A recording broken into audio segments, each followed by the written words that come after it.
सुबह के 5 बज रहे थे। अब तक शुभम, अक्षय, निखिल और देव सभी जंगल से वापस पैलेस में आ चुके थे। पैलेस में चारों तरफ सन्नाटा था, जैसे वहां कोई हो ही ना। इसी सन्नाटे में देव गार्डन के एक कोने में चेयर पर बैठा स्मोक कर रहा था। देव, क्या ये तुम हो? तुम इतनी सुबह यहाँ क्यों बैठे हो? कुछ नहीं अंजलि, मैं बस ऐसे ही यहाँ बैठा था। अंजलि को आते देख देव सिगरेट नीचे फेंक देता है और अपने जूते से कुचल देता है। देव, क्या तुम अभी स्मोक कर रहे थे? हाँ अंजलि। क्या बात है देव, कोई प्रॉब्लम है क्या? नहीं तो, तुम्हें ऐसा क्यों लग रहा है? देव, अभी सुबह के 5 बज रहे हैं। लोग इतनी सुबह योगा करते हैं, स्मोक नहीं। तुम्हारी आंखें देखकर कोई भी बता सकता है तुम रात भर नहीं सोए हो, और मैं तुम्हें अच्छी तरह जानती हूँ। तुम तभी स्मोक करते हो जब तुम्हें बहुत ज्यादा स्ट्रेस होता है। कुछ भी है तो तुम मुझे बता सकते हो देव। अब बताओ, क्या बात है? अंजलि, मैं अब थक चुका हूं। हम कब से यहाँ फंसे हुए हैं। ये सब मेरी पूर्व जन्म की गलतियों के कारण हो रहा है। गलती मैंने की थी, लेकिन सजा हम सबको मिल रही है। मैंने अब तक जिन पर भरोसा किया, सब ने मुझे धोखा दिया। सिर्फ तुम ही हो जिसने हर सिचुएशन में मेरा साथ दिया है, चाहे ये लाइफ हो या कोई और मैंने हर बार तुम्हारे साथ गलत किया। ऐसी कोई बात नहीं है देव, तुम ज्यादा स्ट्रेस मत लो। अगर दोस्त एक दूसरे के काम नहीं आएंगे तो और कौन आएगा? वैसे मुझे भी तुमसे कुछ पूछना था। हाँ अंजलि, पूछो। कल रात तुम कहाँ गए थे? मैं कल रात तुम्हारे रूम में आई थी, तुम वहां नहीं थे। अंजलि, कुछ सवाल थे जिनके जवाब जानना बहुत जरूरी था। मैं बस उन्हीं की तलाश में गया था। क्या तुम फिर से रात में जंगल में गए थे, वो भी अकेले? देव हाँ में अपना सिर हिला देता है। देव, तुम कब समझोगे? तुम्हें बार बार अपनी जान खतरे में डालने की क्या जरूरत है? मैंने तुम्हें कितनी बार कहा है उस जंगल में अकेले नहीं जाना। अगर मैं नहीं जाता तो मुझे कभी उन सवालों के जवाब नहीं मिलते। बताओ फिर, क्या जानने को मिला तुम्हें? अंजलि, पिछले जन्म में भी वृंदा ने हमारे बीच गलतफहमी पैदा करके हमें अलग कर दिया था, इसीलिए हम हारे। और इस जन्म में भी हम इस बारे में पहले ही बात कर चुके हैं देव। जब तक हम इस सिचुएशन से बाहर नहीं निकल जाते, मैं इस बारे में कोई डिसीजन नहीं लेना चाहती। क्या तुम्हें वृंदा के बारे में कुछ पता चला? नहीं, मंदाकिनी की मौत के बाद से उसका कोई पता नहीं है। जैसे वो कहीं चली गई हो। ऐसा लगता है वो जंगल में भी नहीं है, वरना बाबा मुझे कभी अपने साथ नहीं रखता। मंदाकिनी खत्म हो चुकी है, और अगर वृंदा भी यहाँ से चली गई है तो क्यों ना हम सब वापस चले। मैं कब से अपने घर जाने के लिए तड़प रही हूँ। नहीं अंजलि, हम ऐसा नहीं कर सकते। भले ही वृंदा कहीं चली गई हो, लेकिन वो ऐसे हार नहीं मानने वाली। मुझे पूरा यकीन है वो वापस जरूर आएगी। अगर हम अभी वापस घर चले गए तो सबकी फैमिलीज भी खतरे में पड़ जाएंगी। तुम सही कह रहे हो देव, लेकिन तुम्हें जाकर थोड़ा रेस्ट कर लेना चाहिए। हम बाद में बात करेंगे। हाँ, लेकिन प्रॉमिस करो, तुम फिर अकेले जंगल में नहीं जाओगे और स्मोक भी नहीं करोगे। मैं कोशिश करूंगा अंजलि। बाय। दोपहर का वक्त था। सभी लोग डाइनिंग हॉल में बैठे लंच कर रहे थे। यार, कितने दिनों से हम इस पैलेस के बाहर ही नहीं निकले। जब से तुम लोगों ने उस मंदाकिनी को खत्म किया है, हम लोग बस यहीं बैठे रहते हैं। अब तो मैं मूवीज देख देख कर भी बोर हो चुकी हूँ। तुम कहना क्या चाहती हो शिल्पा? चलो ना कहीं घूम कर आते हैं। आखिर कब तक हम उस वृंदा के डर से यहाँ छुपे रहेंगे? हम दिन में तो बाहर जा ही सकते हैं। बाहर घूमने? अभी? वैसे शिल्पा का आइडिया बुरा नहीं है। देव, तुम कह रहे थे ना वृंदा भी अभी शांत है, उसने पिछले दिनों में कुछ नहीं किया। मुझे भी लगता है हम दिन में तो कहीं घूमने जा ही सकते हैं। नहीं अंजलि, अभी हमारे ऊपर उसे भी शुभम अक्षय के बगल में बैठा था। वो अपने पैर से अक्षय का पैर जोर से दबाता है और अक्षय बात अधूरी कहकर ही चुप हो जाता है। अभी इन्हें इसके बारे में बताने का सही समय नहीं है। ये सब बहुत डर जाएंगे। पहले हमें पूरी बात पता लगानी होगी। तुम लोग धीमी आवाज में क्या बात कर रहे हो? जो कहना चाहते हो सबसे कहो। कुछ नहीं देव, मैं अभी यही कह रहा था कि हम दिन में कहीं घूमने जा सकते हैं। रात होने से पहले हम पैलेस में वापस आ जाएंगे। मुझे नहीं लगता इसमें कोई प्रॉब्लम है। क्यों अक्षय, मैं सही कह रहा हूं ना? हाँ, तुम ठीक कह रहे हो।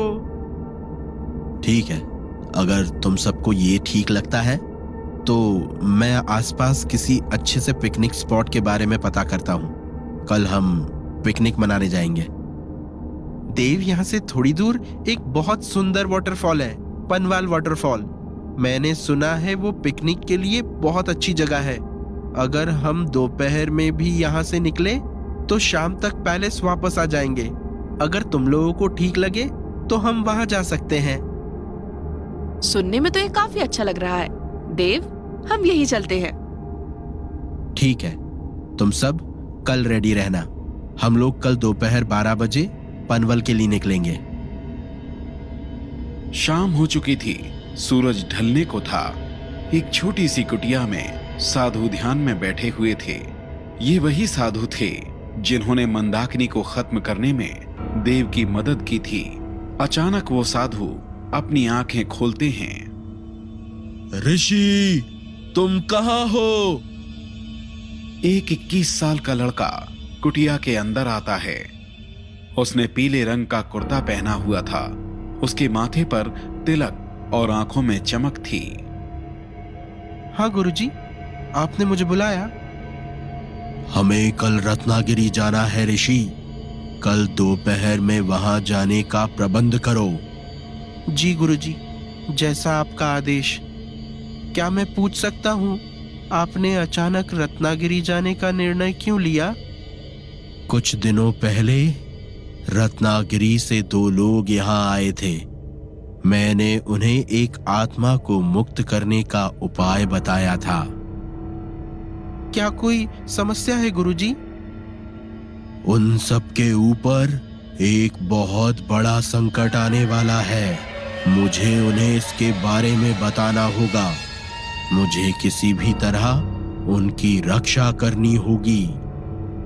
गुरुजी, आपने इससे पहले तो कभी किसी के पास जाने का निर्णय नहीं लिया। फिर इनमें ऐसा क्या है जो आप खुद उनके पास जाने को तैयार हैं? ये बहुत पुरानी बात है ऋषि। इनका मेरे ऊपर एक ऋण है। अगर आज मेरा अस्तित्व है तो इन्हीं की मदद के कारण। साधु अपने ख्यालों में खो जाते हैं। शाम के वक्त एक छोटे से कच्चे घर में एक औरत जोर जोर से चिल्ला रही थी। वो अपने बच्चे को जन्म देने वाली थी। बेटा, ये समय प्रसव का नहीं है। इसका दर्द बढ़ता ही जा रहा है। ये यहाँ अपने बच्चे को जन्म नहीं दे पाएगी। इसे जल्दी राजवैद्य के पास ले जाना होगा, नहीं तो इसकी जान भी जा सकती है। लेकिन दाई माँ, इतनी जल्दी मैं इसे राजवैद्य के पास कैसे ले जाऊं? चाहे कैसे भी ले जा, लेकिन तुझे जल्दी करना होगा। हमारे पास ज्यादा समय नहीं है। वो आदमी अपनी पत्नी को गोद में उठा लेता है और जाने लगता है। मुझे नहीं लगता कि मैं वैद्य के पास पहुंचने तक बच पाऊंगी। तू चुप रह, तुझे कुछ नहीं होगा। मैं किसी भी तरह तुझे राजवैद्य के पास ले जाऊंगा। तू बस हिम्मत रख। अचानक राजा देवराज का रथ उनके सामने आकर रुक जाता है। वो इस समय अपने आसपास के क्षेत्र में घूमने के लिए निकले हुए थे। महाराज, हमारी मदद कीजिए। मेरी पत्नी को जल्द से जल्द राजवैद्य के पास ले जाना है। अगर मैं ऐसे ही गया तो बहुत देर हो जाएगी। चिंता मत करो, हम इसे कुछ नहीं होने देंगे। देवराज खुद रथ से नीचे उतरे और उस औरत को उठाकर रथ पर चढ़ाया। हिम्मत रखो बहन, हम तुम्हें कुछ नहीं होने देंगे। गुरुजी, आप कहां खो गए? मेरी मां ने मुझे बताया था, अगर उस दिन राजा देवराज उनकी मदद नहीं करते तो मेरी मां ने मुझे जन्म ही नहीं दिया होता।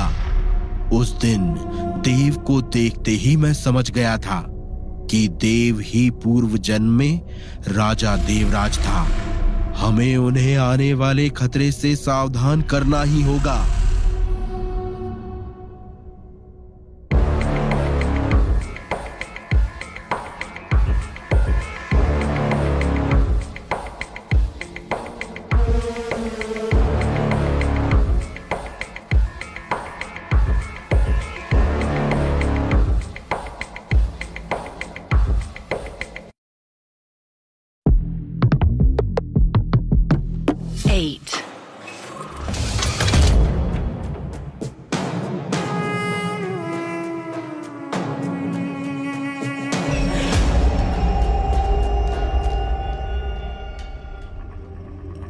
रात के 11 बज रहे थे।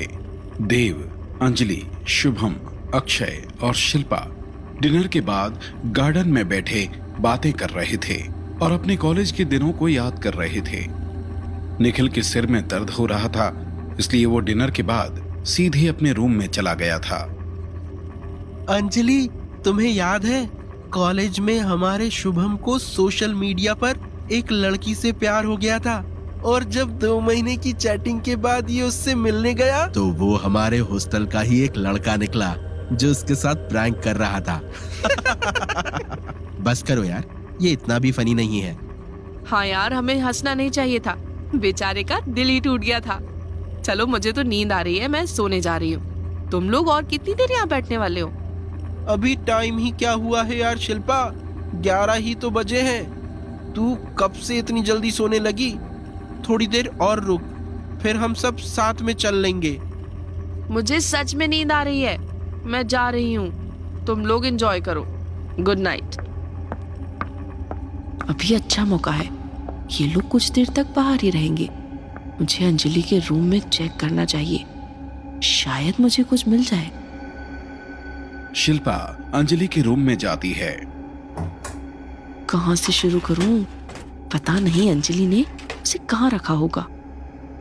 तुम यहाँ क्या कर रही हो शिल्पा? कुछ नहीं, मैं बस अंजलि का फेस वॉश ढूंढ रही हूँ। वो मेरा फेस वॉश। बस करो शिल्पा, मैं अंजलि जितना बेवकूफ नहीं हूँ। मैं काफी पहले से नोटिस कर रहा हूँ तुम्हारी नजर अंजलि की किसी चीज पर है। अब तुम खुद मुझे सब कुछ बताओगी या मुझे इन सबको इस बारे में बताना होगा? तुम्हें जो करना है करो, मैं तुम्हें कुछ नहीं बताने वाली। ठीक है, फिर मुझे ना चाहते हुए भी सबको बताना ही पड़ेगा। फिर मुझे भी उनको कुछ बताना पड़ेगा। मुझे नहीं लगता इन्हें अच्छा लगेगा जब इन्हें पता चलेगा कि तुम अब भी रात को सबसे छुपकर बाहर जाते हो। तुम्हें ये कैसे पता? मैंने खुद तुम्हें सबसे छुपकर रात को जंगल की तरफ जाते हुए देखा है। बड़ी मुश्किल से ये लोग फिर हम पर भरोसा करने लगे हैं। मुझे नहीं लगता तुम दोबारा सबका भरोसा तोड़ना चाहोगे। ठीक है, मैं समझ गया, लेकिन मुझे ये तो बताओ, आखिर तुम यहाँ ढूंढ क्या रही थी? मुझे तुम्हें कुछ बताने की कोई जरूरत नहीं है। ना तुम मुझसे कोई क्वेश्चन करोगे, ना मैं तुमसे। We will just keep each other's secrets. Okay. सब लोग आ रहे हैं, जल्दी यहाँ से चलो। बाबा उस खंडहर में अपनी उस गुलाम आत्मा से बात कर रहे थे। क्या हुआ बाबा, तुम बहुत परेशान लग रहे हो। हम सबके ऊपर एक बहुत बड़ा खतरा मंडरा रहा है। वो साया, वो वापस आ चुका है। कौन सा साया? तुम किसकी बात कर रहे हो? मेरे पास अभी उतना समय नहीं है। तू मुझे ये बता, क्या तुझे वृंदा की कोई खबर मिली? पता नहीं वो कहाँ चली गई है। मैं कब से उससे बात करने की कोशिश कर रहा हूँ। मैंने उसे ढूंढने की बहुत कोशिश की, लेकिन उसका कोई पता नहीं चला। मुझे लगता है वो जंगल में भी नहीं है। ये सब हो क्या रहा है?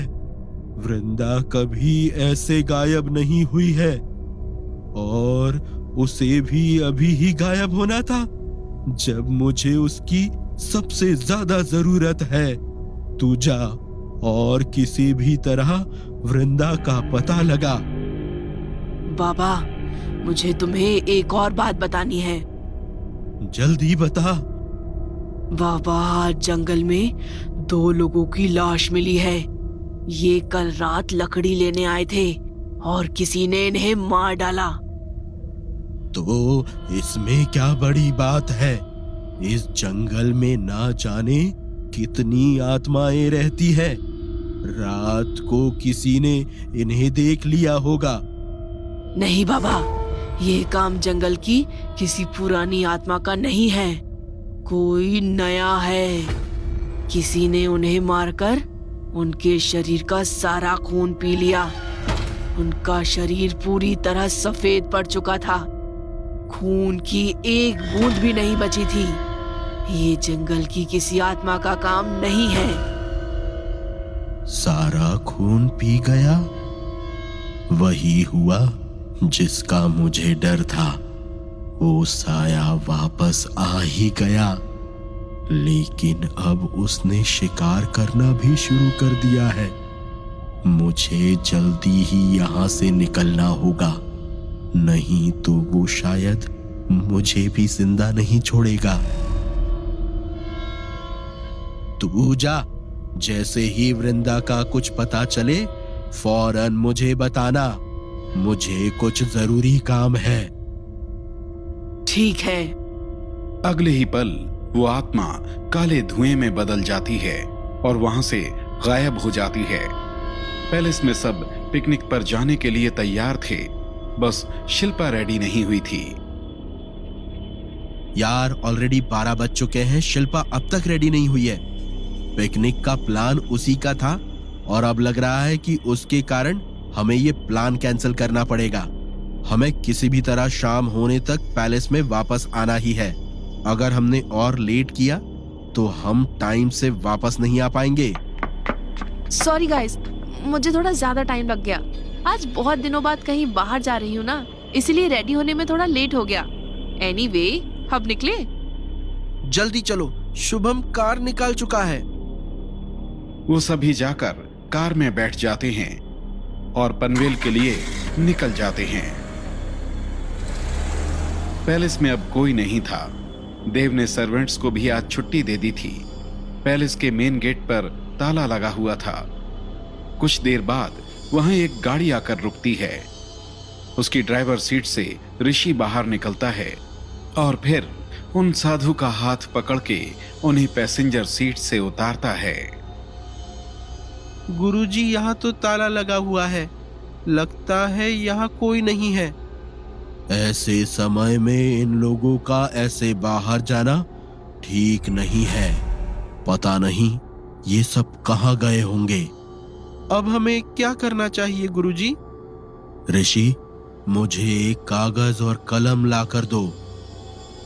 ऋषि कार से एक पेन और कागज लाकर साधु को देता है। साधु उस कागज पर कुछ लिखते हैं और गेट पर लटका देते हैं। चलो ऋषि, अब यहाँ और रुकने का कोई लाभ नहीं है। अब हमें चलना चाहिए। साधु और ऋषि वापस कार में बैठकर वहां से चले जाते हैं। उनके जाने के थोड़ी ही देर बाद वहां हवा का एक तेज झोंका आता है। वो अनजान आत्मा एक काले साये के रूप में वहां आ जाती है। उसका चेहरा नहीं दिख रहा था, वो बस एक काला साया था। देव, तुम जल्दी मुझे मेरी कुटिया में आकर मिलो। तुम नहीं जानते तुम लोगों के ऊपर कितना बड़ा खतरा है। कोई वापस आ चुका है। तुम सब अपना ख्याल रखना, खासकर अंजलि का।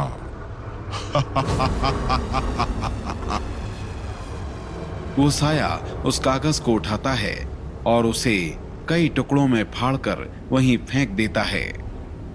उधर सभी लोग अब तक पनवेल पहुंच चुके थे। वो वाटरफॉल में नहाने के बाद लंच कर रहे थे। इसके बाद हम क्या करेंगे? मैं तो कहती हूँ कि हमें इस आम के बगीचे में जाना चाहिए। देखो ना कितनी खुशबू आ रही है। शिल्पा, ऑलरेडी 4 बज गए हैं। हमें शाम होने से पहले घर वापस पहुंचना है। अगर हम बागीचे में गए तो हम टाइम पर घर नहीं पहुंच पाएंगे। प्लीज देव, हमें वहाँ ज्यादा टाइम नहीं लगेगा। वैसे भी गर्मियों में सनसेट लेट होता है, हमारे पास अभी टाइम है। हाँ देव, आखिर इतने दिनों बाद हम कहीं घूमने आए हैं, हमें शिल्पा की बात भी मान लेनी चाहिए। सभी लोग लंच खत्म करके आम के बगीचे की तरफ जाने लगते हैं। वो बागीचा बहुत सुंदर था। बड़े बड़े पेड़ बहुत बड़े इलाके में फैले हुए थे। उनमें फल लगे हुए थे। इस जगह को देखकर ऐसा लग रहा है जैसे मैं पहले भी यहाँ आ चुकी हूँ, लेकिन मैं आज तक कभी किसी आम के बगीचे में नहीं गई। शुभम जमीन से कुछ पत्थर उठा लेता है और आम तोड़ने लगता है। शुभम को ऐसे आम तोड़ते देखकर अंजलि को एक छोटी सी याद आती है। छोटी गीतांजलि उसी बगीचे में आम तोड़ रही थी। अब मुझे समझ आ रहा है कि यहाँ अंजलि नहीं गीतांजलि आई थी, लेकिन पता नहीं ये जगह मुझे ठीक क्यों नहीं लग रही। अचानक अंजलि को ऐसा लगता है जैसे कोई पेड़ के पीछे से उस पर नजर रख रहा हो।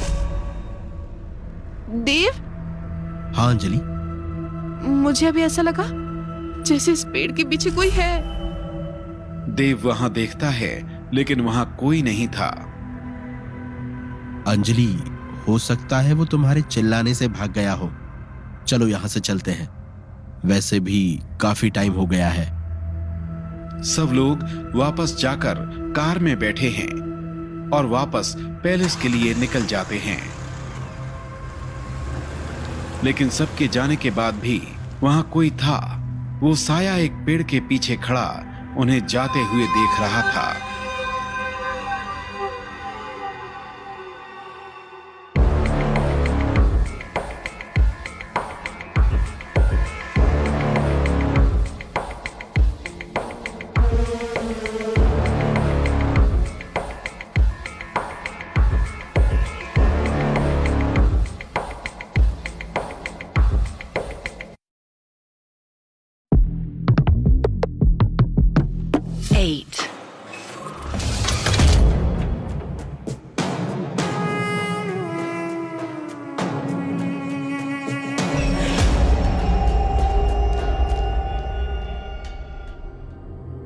सभी लोग कार में बैठे हुए थे।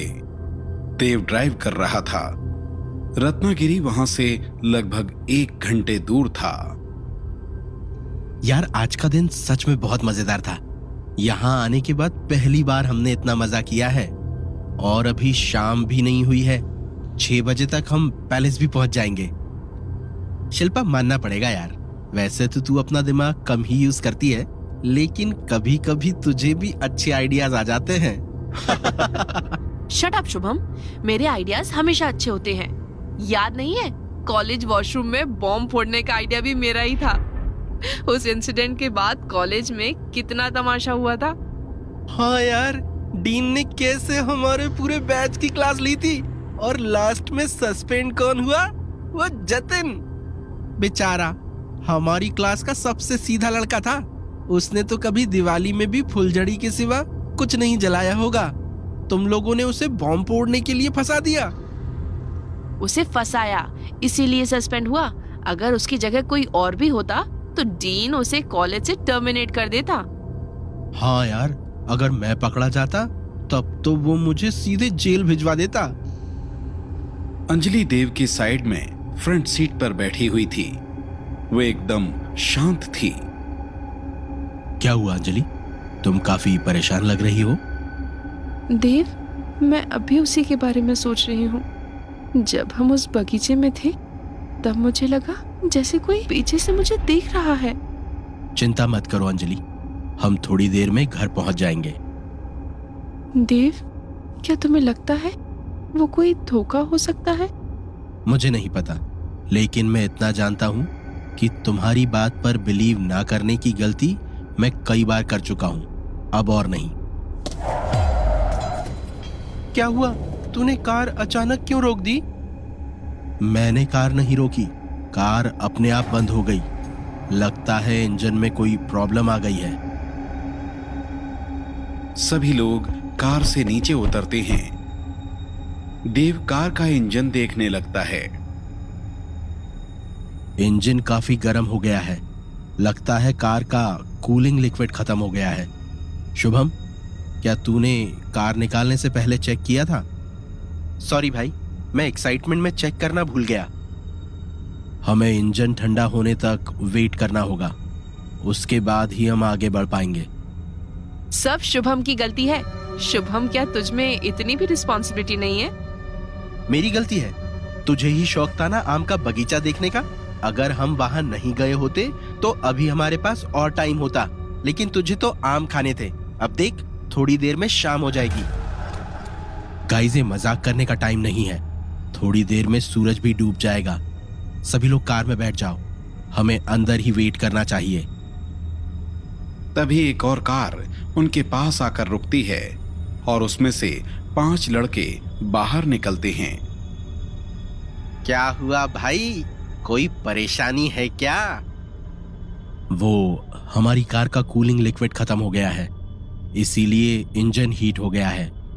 हम सब इंजन के कूल होने का वेट कर रहे हैं। परेशानी की कोई बात नहीं है। अरे परेशानी कैसे नहीं है, शाम होने ही वाली है। तुम्हारे साथ लड़कियां भी है, और ऐसे सुनसान रास्ते में अगर गाड़ी खराब हो जाए तो परेशानी की बात तो है। मैंने कहा ना, हम ठीक है, आप लोग जा सकते हैं। भाई, हम भी तो अंदर ही जा रहे हैं, क्यों ना दोनों लड़कियों को हम ही छोड़ दे। इतनी सुंदर लड़कियां कहाँ इस सुनसान रोड में परेशान होंगी। बात तो सही कह रहा है, चल इन्हें भी अपने साथ ले चलते हैं। तुम लोग अभी यहाँ से चले जाओ, नहीं तो तुम लोगों के लिए अच्छा नहीं होगा। अब तुम जैसे शहरी चूहे हमको डराएंगे? वो लड़का आगे कार की तरफ बढ़ने लगता है। देव उसे एक जोर का पंच मारता है और वो वहीं गिर जाता है। उसकी नाक से खून निकलने लगता है। ये तूने ठीक नहीं किया। अब देख हम तुम लोगों का क्या हाल करते हैं। वो उठकर खड़ा होता है और फिर वो पांचों देव को मारने के लिए आगे बढ़ते हैं। इतने में अक्षय, शुभम और निखिल भी आगे बढ़ते हैं और उनमें लड़ाई होने लगती है। अक्षय, शुभम और निखिल एक एक आदमी से लड़ रहे थे और देव अकेले ही 2 लोगों को बुरी तरह पीट रहा था। थोड़ी ही देर में वो पांचों जमीन पर पड़े हुए थे, लेकिन देव अब भी गुस्से में उन्हें पीट रहा था। बस कर देव, इन्हें इनकी सजा मिल चुकी है। अगर तू इन्हें ऐसे ही मारता रहेगा तो ये मर जाएंगे। चल, अब तक इंजन भी ठंडा हो गया होगा, जल्दी घर चलते हैं। सब लोग वापस कार में बैठ जाते हैं और रत्नागिरी की तरफ बढ़ने लगते हैं। उनके जाते ही वो काला साया वहां आ जाता है और उन 5 लड़कों को देखकर हंसने लगता है। राहुल, देखिए क्या है, इसका चेहरा क्यों नहीं दिख रहा? रात हो चुकी थी। रत्नागिरी में जंगल के बीच बाबा उस खंडहर के अंदर थे। बाबा बहुत परेशान लग रहे थे। वो सारी चीजें इधर से उधर फेंक रहे थे, जैसे हड़बड़ी में कहीं जाने के लिए सामान बांध रहे हों। मुझे जल्दी रत्नागिरी छोड़कर भागना होगा। वो साया आ चुका है, वो अब किसी को जिंदा नहीं छोड़ेगा। खासकर उन्हें जिन्होंने उसे धोखा दिया है। मंदाकिनी पहले ही खत्म हो चुकी है और वृंदा पता नहीं कहाँ गायब है। अब बचा मैं। अगर मैं समय रहते यहाँ से नहीं निकला तो वो मुझे मार डालेगा। अचानक खंडहर का दरवाजा जोर से खुलता है। वो काला साया तेजी से अंदर आता है और बाबा से थोड़ी दूर आकर रुक जाता है। आप यहाँ? आप वापस कैसे आए? पहले तू बता, तू इतनी जल्दी में कहाँ भाग रहा था? क्या सोचा इतनी आसानी से मुझसे बच जाएगा? मेरा विश्वास कीजिए, इसमें मेरा कोई हाथ नहीं था। आपको धोखा देने की योजना मंदाकिनी और वृंदा की थी। मैंने उन्हें बहुत समझाया कि ऐसा ना करें, लेकिन उन्होंने मेरी नहीं सुनी। अगर तू मुझे धोखा नहीं देना चाहता था तो मुझे कैद से निकाला क्यों नहीं? और अब यहाँ से तुम दबाकर भाग क्यों रहा था? मैंने तुम लोगों को बस एक काम दिया था, गीतांजलि को मेरे लिए बचा कर रखो। लेकिन तुमने क्या किया? उसे मार दिया। गीतांजलि को मारने के पीछे वृंदा का हाथ था। मैं उसे मारना नहीं चाहता था। मैं भी तुझे नहीं मारना चाहता था, लेकिन अफसोस, ना चाहते हुए भी मुझे तेरी जान लेनी पड़ेगी। मुझे माफ कर दीजिए। मैं आपसे वादा करता हूँ, आपका हुक्म मानूंगा, आपका हर हुक्म मानूंगा। बस एक बार मुझ पे भरोसा कीजिए। भरोसा? और तुझ पर? मैं एक बार तुम लोगों पर भरोसा कर चुका हूँ। उसके लिए मुझे 100 साल तक कैद में रहना पड़ा।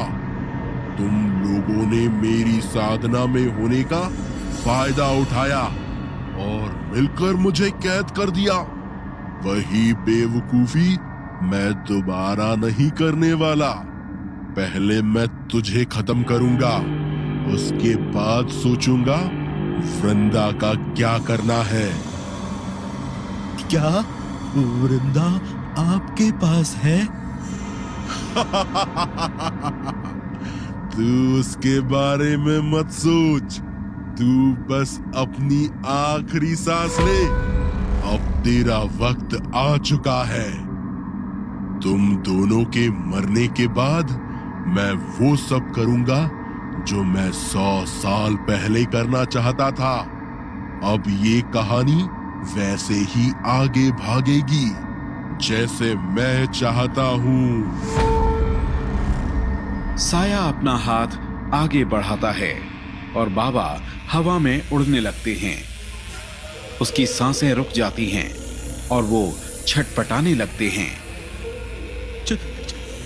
छोड़ो मुझे माफ कर दो। थोड़ी देर बाद बाबा छटपटाना बंद कर देते हैं और साया अपना हाथ नीचे करता है और बाबा जोर से नीचे जमीन पर गिर जाते हैं। अगली सुबह पैलेस में सब लोग ब्रेकफास्ट करने के लिए बैठे हुए थे। तभी शुभम हाथ में अपना आईपैड लिए दौड़ा दौड़ा वहां आता है। गाइस ये देखो, कल शाम हम जिस रास्ते से आए थे वहां 5 लोगों की लाश मिली है। दिखाओ मुझे। इनकी फोटो देखो। ये तो वही लोग लग रहे हैं जिनसे हमारी लड़ाई हुई थी। लेकिन इन सबको किसने मारा? पता नहीं, हो सकता है किसी जंगली जानवर का काम हो। नहीं, इस न्यूज में साफ साफ लिखा है इनकी डेथ का रीजन अब तक पता नहीं चला है। पोस्टमार्टम से पता चला है कि इनकी बॉडी का सारा खून सूख चुका था और ऐसा काम कोई जानवर नहीं कर सकता। लेकिन फिर कौन हो सकता है जिसने इन लोगों का इतनी ब्रूटली मर्डर किया?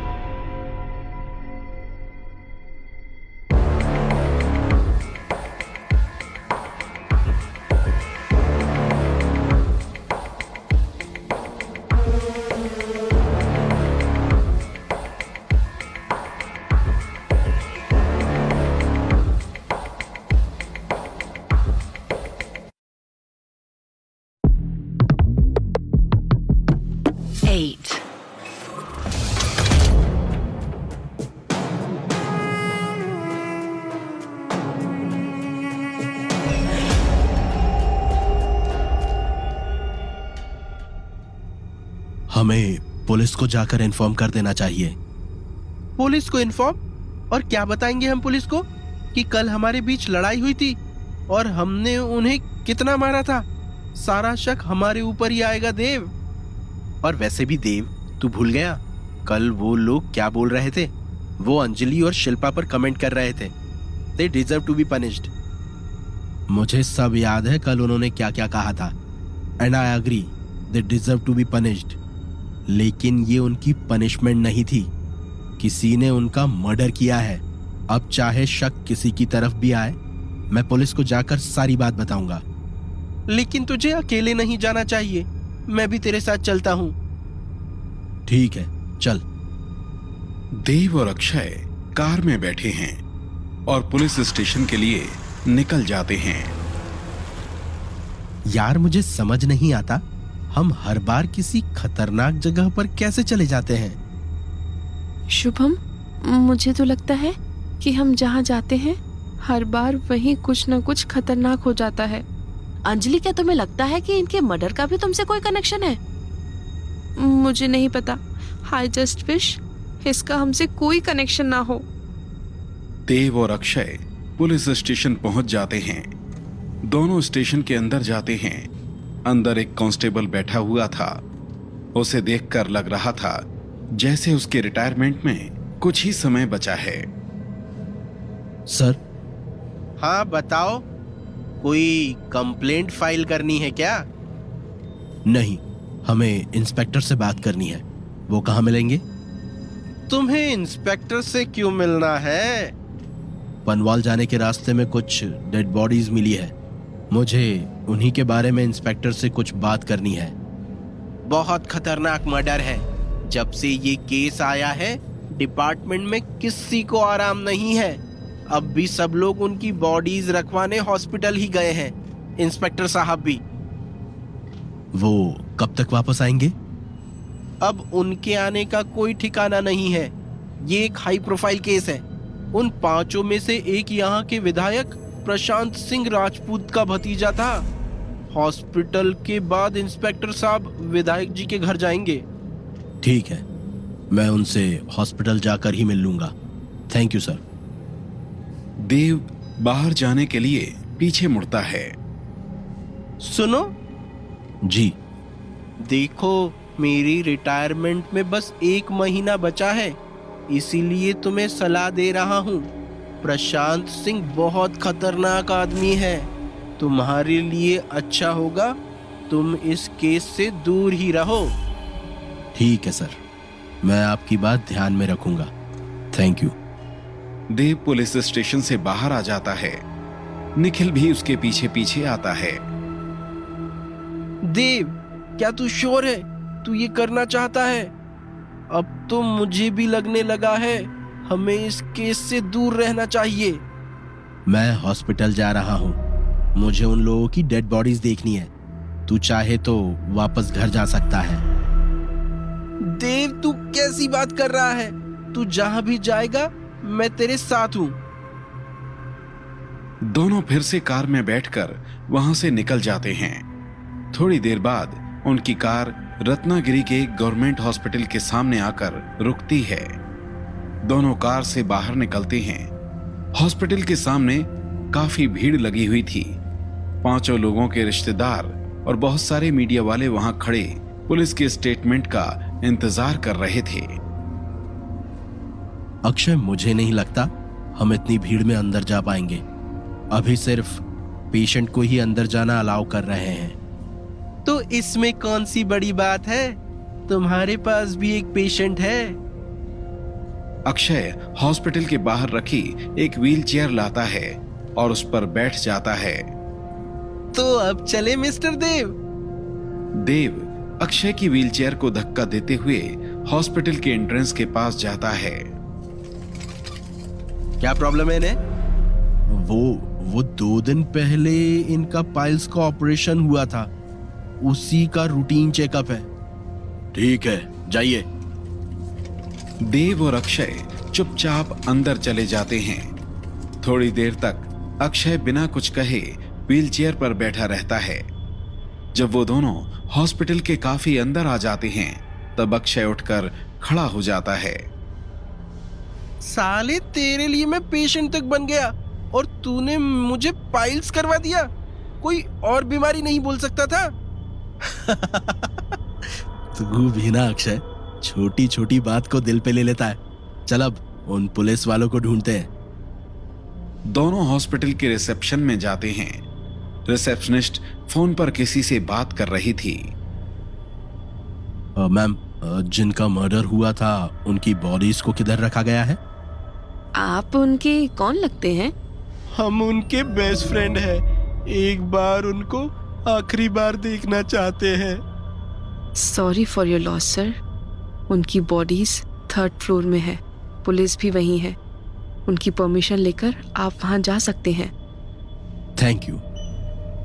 दोनों लिफ्ट से 3rd फ्लोर पे जाते हैं। वहां 4-5 पुलिस वाले आपस में बातें कर रहे थे। तुम लोग सबकी बॉडीज ध्यान से मुर्दा घर में रखवा देना। मैं विधायक प्रशांत सिंह से मिलने उनके घर जा रहा हूं। इंस्पेक्टर लिफ्ट की तरफ बढ़ता है। सर, मुझे आपसे कुछ बात करनी है। अभी मैं बहुत बिजी हूं। जो भी बात है बाद में पुलिस स्टेशन आकर कर लेना। सर, जरूरी बात है। मुझे आपसे इस मर्डर के बारे में ही बात करनी है। ठीक है, जल्दी बताओ, मेरे पास ज्यादा टाइम नहीं है। सर, कल हम पनवाल से वापस आ रहे थे और रास्ते में हमारी कार बंद हो गई। इंस्पेक्टर के फोन पे विधायक प्रशांत सिंह का कॉल आ रहा था। अभी मुझे जाना होगा। ये लो मेरा कार्ड। कल पुलिस स्टेशन आ जाना या मुझे कॉल कर लेना। लेकिन सर। इंस्पेक्टर तेजी से लिफ्ट के अंदर चला जाता है। यार, अब तो ये चला गया। इसकी परमिशन के बिना कोई उन बॉडीज को नहीं देख सकता। अब हम क्या करेंगे? तूने सुना नहीं? अब भी इंस्पेक्टर ने कहा इन सब की बॉडीज को थोड़ी देर में मुर्दा घर में रखने वाले हैं। एक बार पुलिस चली जाए, फिर मुर्दा घर में घुसकर इनकी डेड बॉडीज ढूंढना हमारे लिए मुश्किल नहीं होगा। इंस्पेक्टर डोगरा विधायक प्रशांत सिंह के घर पहुंच जाता है। प्रशांत सिंह अपने गार्डन में चेयर पर बैठा हुआ था। 6 फीट हाइट और बढ़ी हुई दाढ़ी में वो किसी बॉलीवुड मूवी के विलेन जैसा लग रहा था। जय हिंद सर। बैठो डोगरा, कुछ लोगे? नहीं सर, थैंक यू। देखो डोगरा, जिसका मर्डर हुआ है वो मेरा भतीजा था। तुम्हें उसके कातिल को किसी भी तरह जल्द से जल्द पकड़ना होगा। आप चिंता मत कीजिए सर। जिन्होंने आपके भतीजे का मर्डर किया है, हम उन्हें पकड़ेंगे और कड़ी से कड़ी सजा दिलाएंगे। हम आपके भतीजे को वापस तो नहीं ला सकते, लेकिन उसे इंसाफ जरूर दिलाएंगे।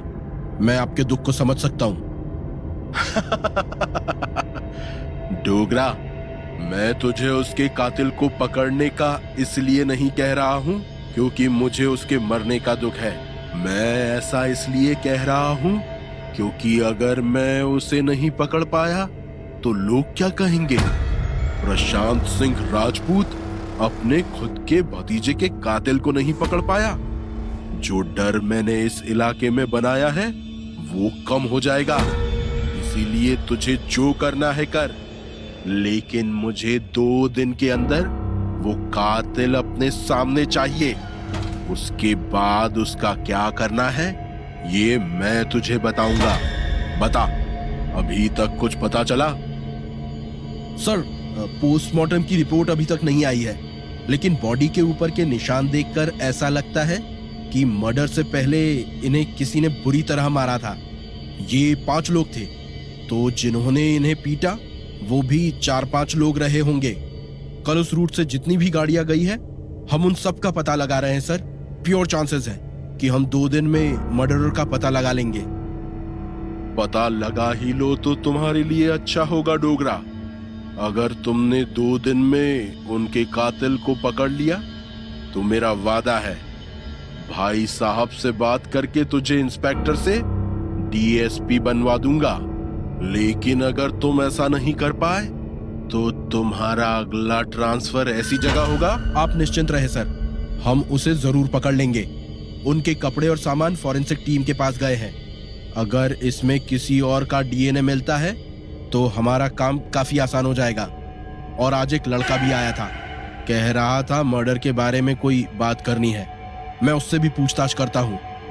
ठीक है, अब तुम जाओ और जैसे ही कुछ पता चले मुझे अपडेट करना। यस सर, जय हिंद। इंस्पेक्टर घर से निकलकर बाहर आता है और अपनी जीप में बैठकर चला जाता है। वहीं उन लड़कों की डेड बॉडीज का पोस्टमार्टम हो चुका था। पुलिस उनकी लाश एम्बुलेंस में रखकर मुर्दा घर की तरफ ले जाने लगती है। देव और अक्षय भी अपनी कार से एम्बुलेंस के पीछे पीछे जाने लगते हैं।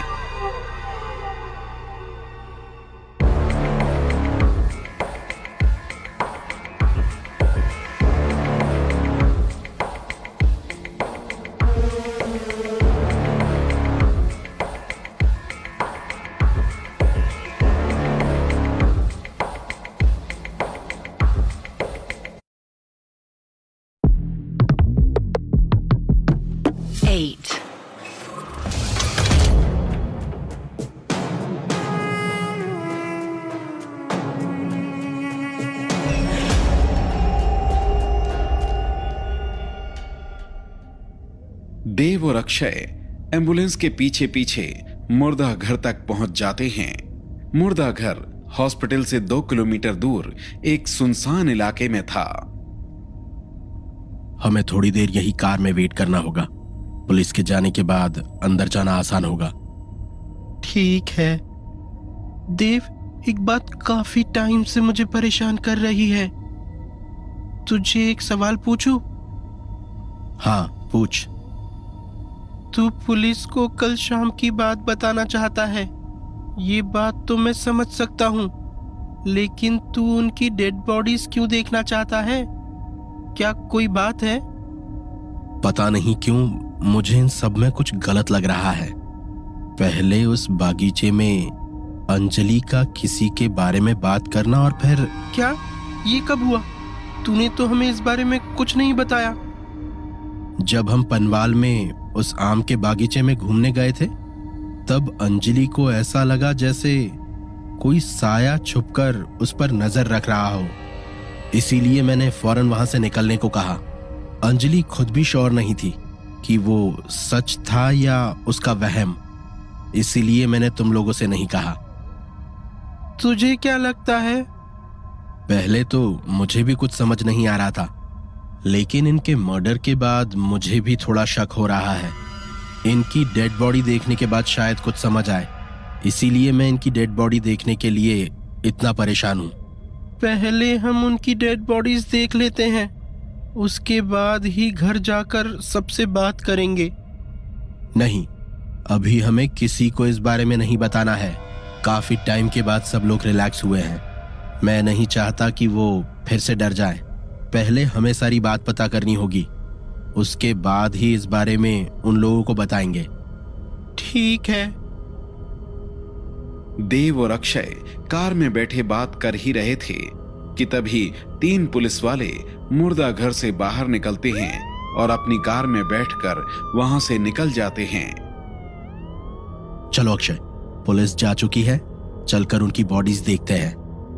पुलिस के जाने के बाद देव और अक्षय मुर्दा घर के अंदर जाते हैं। मुर्दा घर के दरवाजे पर भी एक गार्ड बैठा हुआ था। तुम लोग यहाँ क्या कर रहे हो? हमें अंदर जाना है। इसे क्या तुम लोगों ने कोई पार्क समझ रखा है जो अंदर जाना है? ये मुर्दा घर है, यहाँ सिर्फ स्टाफ की एंट्री अलाउड है। अंकल, हमारा अंदर जाना बहुत जरूरी है। ठीक है फिर, इतना ही जरूरी है तो जाओ मजिस्ट्रेट से परमिशन लेकर आओ, उसके बाद ही तुम लोग अंदर जा सकते हो। चल अक्षय, इससे बहस करने का कोई फायदा नहीं है, अंदर जाने का कोई और तरीका निकालते हैं। देव और अक्षय पीछे मुड़कर कुछ ही कदम आगे बढ़ते हैं। रुको, अब क्या हुआ? वैसे अंदर जाने का एक और तरीका है। क्या? अब मजिस्ट्रेट की जगह पीएम की परमिशन लेकर आए? तुम इधर आओ।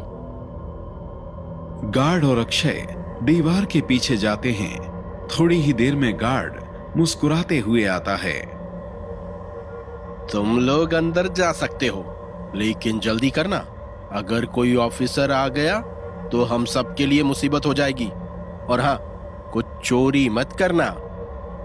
अब मुर्दा घर से क्या ही चोरी करेंगे अंकल?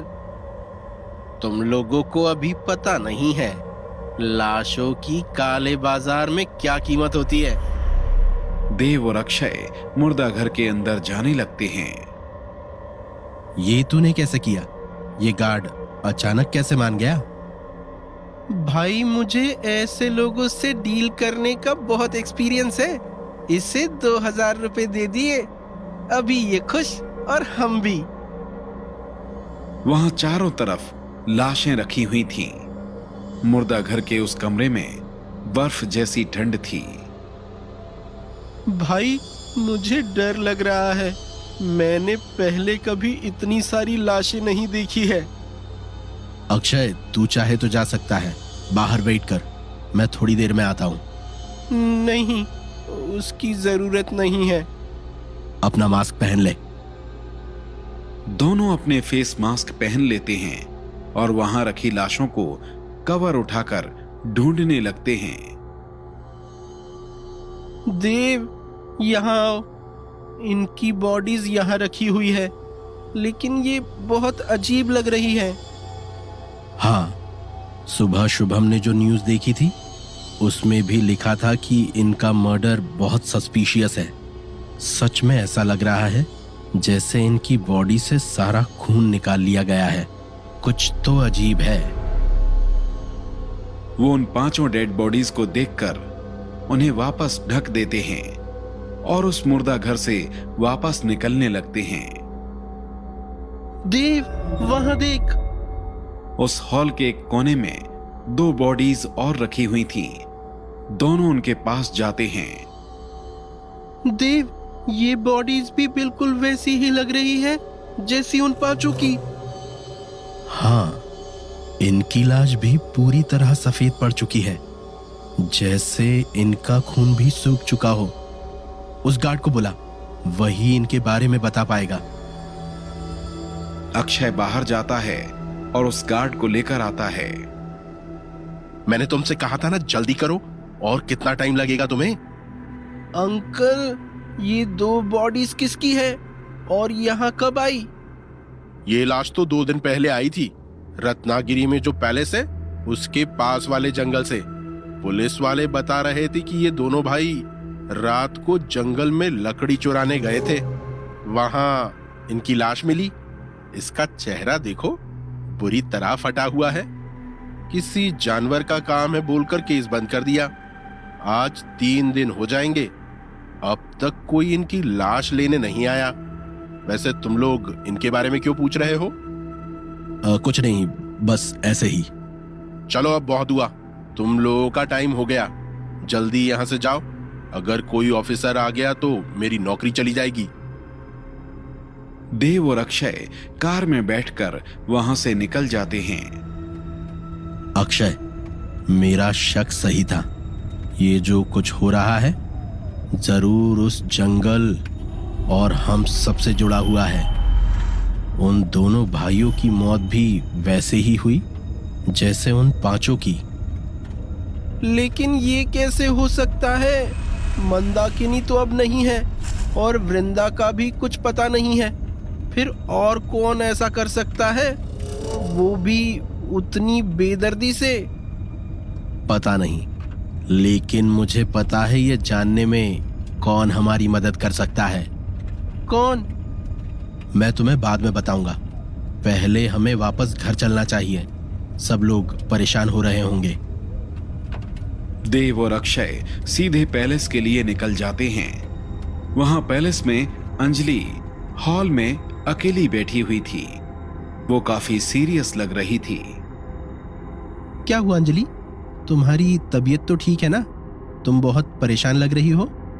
पता नहीं शुभम, मुझे कल से कुछ ठीक नहीं लग रहा है। अंजलि, क्या तुम भी उन घटिया लोगों के लिए परेशान हो रही हो? चाहे कोई कुछ भी बोले, मुझे तो यही लगता है कि उनके साथ जो हुआ सही हुआ। कल तो हम सब साथ थे, लेकिन अगर वहां हमारी जगह और कोई होता, स्पेशली कोई लड़की अकेली होती, तो क्या होता? I believe in Karma, they got what they deserved. मैं उस बारे में बात नहीं कर रही। तो क्या हुआ? कल जब हम उस आम के बगीचे में गए थे, तब मुझे ऐसा लगा कि मैं पहले भी वहां जा चुकी हूँ। फिर अचानक मुझे याद आया कि अपनी पास्ट लाइफ में, मतलब गीतांजलि बचपन में उस बगीचे में आम तोड़ रही है। और फिर बताओ अंजलि, फिर क्या हुआ? मुझे ऐसा लगा जैसे पेड़ के पीछे से कोई मुझे घूर रहा हो। देव ने देखा तो वहां कोई भी नहीं था। पहले मुझे लग रहा था कि वो मेरा वहम था, लेकिन इन लड़कों की मौत के बाद पता नहीं क्यों मुझे कुछ ठीक नहीं लग रहा है। कहीं ये वही खतरा तो नहीं है जिसके बारे में उस अघोरी ने हमें बताया था जब मैं और अक्षय उस गुफा के अंदर गए थे? अभी अंजलि को उसके बारे में नहीं बताना चाहिए, ये और डर जाएगी। लेकिन अगर सच में उस अघोरी की बात सच है, तो हमें अब और भी ज्यादा अलर्ट रहना होगा। हम सबकी जान को खतरा हो सकता है। क्या हुआ शुभम? अब तुम क्या सोच रहे हो? क्या तुम्हें भी लगता है ये मेरा वहम है? नहीं, ऐसा नहीं है। देव और अक्षय अब तक वापस नहीं आए हैं। शायद उनके आने के बाद कुछ पता चले। मैं ये सोच रहा हूँ कि अगर देव पुलिस को बता देगा कि कल शाम उन पांचों से हमारी फाइट हुई थी, तो हमें प्रॉब्लम फेस ना करनी पड़े। हाँ, तुम्हारी बात भी सही है, लेकिन देव बिना सोचे कोई कदम नहीं उठाता। अगर वो पुलिस को बताएगा तो सब सोच समझकर ही बताएगा। लेकिन वो लोग अब तक आए क्यों नहीं हैं? उन्हें गए हुए काफी टाइम हो चुका है। मैं भी उसे कॉल करती हूँ। तभी पैलेस का गेट खुलता है और देव की कार अंदर आती है।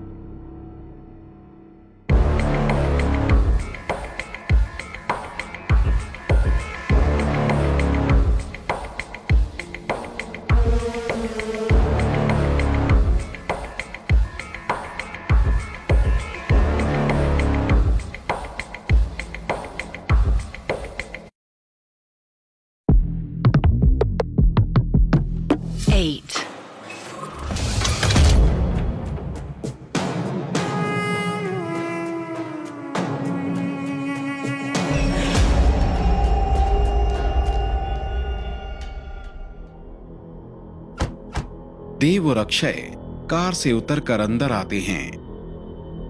देव, मैं अभी तुम्हें ही कॉल कर रही थी। तुम्हें इतना टाइम क्यों लग गया? तुम तो बस पुलिस स्टेशन गए थे ना? देव, क्या तूने पुलिस को कल शाम के बारे में सब कुछ बता दिया?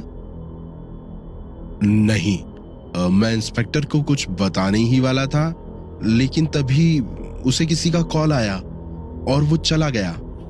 फिर तुम इतने टाइम से कहाँ थे? हम दोनों एक काम खत्म करने चले गए थे। काम? कैसा काम? अंजलि, कुछ तो गलत हो रहा है।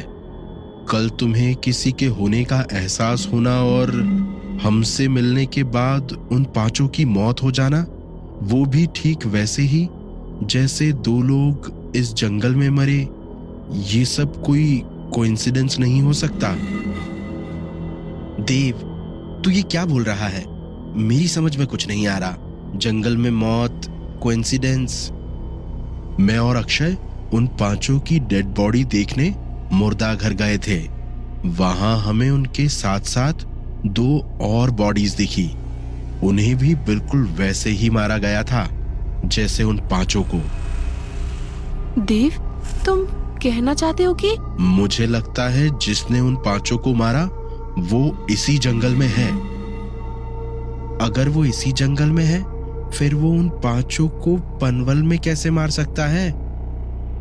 हो सकता है वो पनवाल हमारा पीछा करते हुए गया हो। तुमने बिल्कुल सही कहा अंजलि, मुझे भी ऐसा ही लगता है। अगर तुम लोगों की ये थ्योरी सच है, तब तो हमें उस आदमी से बचकर रहना होगा। वो हमारे लिए बहुत खतरनाक हो सकता है। शुभम की बात सुनकर देव बिना कुछ कहे तिरछी आंखों से उसे देखने लगता है, जैसे शुभम ने कोई बचकानी बात कर दी हो। अब क्या हुआ? तू मुझे ऐसे क्यों देख रहा है? क्या मैंने कुछ गलत कहा? शुभम, जिस तरह से सबका मर्डर हुआ है, इन्हें देखकर लगता नहीं है कि ये किसी आदमी का काम है। देव, क्या कोई नया? अभी हम पूरी तरह श्योर नहीं है, लेकिन मैं जानता हूं कि इस सवाल का जवाब हमें कौन दे सकता है। क्या तुम बाबा की बात कर रहे हो? अंजलि के मुंह से बाबा का नाम सुनकर देव को वो पल याद आते हैं जब पिछले जन्म में बाबा ने गीतांजलि को रोककर उन भेड़ियों के सामने परोस दिया था। अचानक देव का सारा गुस्सा उसकी आंखों में उतर आता है। हाँ अंजलि, खाना खाकर मैं उस बाबा से मिलने जाऊंगा। पता नहीं क्यों मुझे लगता है कि वो इस बारे में जरूर कुछ जानता है। नहीं, मैं तुम्हें किसी कीमत पर जंगल में नहीं जाने दूंगी। अभी तुमने ही कहा वो जंगल में ही है। अंजलि, हमारे पास और कोई रास्ता नहीं है। तुम लोग इस बारे में बाद में बात कर लेना। मैंने आज सुबह से कुछ नहीं खाया है। अगर जल्दी कुछ नहीं खाया तो 6ठी डेड बॉडी मेरी ही मिलेगी। देव और अक्षय डाइनिंग टेबल पर बैठकर खाना खाते हैं। खाना खाकर देव उठता है और गाड़ी की चाबी निकाल लेता है। क्यों भाई, तू कहाँ चला? मैंने बताया ना, मुझे बाबा से मिलने जाना ही होगा। तो ऐसा जरूरी है क्या कि तू जंगल में अकेले ही जाए? मैं भी तेरे साथ चलूंगा। अक्षय, मेरी बात समझने की कोशिश कर। अब जंगल में बहुत खतरा हो सकता है। इसीलिए कह रहा हूँ भाई, मैं भी तेरे साथ चलूंगा। अक्षय सही कह रहा है देव, अभी अकेले जाना सेफ नहीं है। ठीक है, चल मेरे साथ। वैसे निखिल और शिल्पा कहीं दिखाई नहीं दे रहे। अक्षय भी अपना खाना खत्म करता है और फिर देव और अक्षय उस खंडहर के लिए निकल जाते हैं। यार, अब तक इस बाबा के बारे में बस सुना है। ये वही है ना जिसने उस आत्मा को अंजलि को मारने भेजा था? हाँ, इसी ने उस आत्मा से अंजलि पर हमला कराया था और इसी ने ही पिछले जन्म में गीतांजलि को मारा था। मैं समय आने पर इससे बदला जरूर लूंगा, इस जन्म का भी और पिछले जन्म का भी।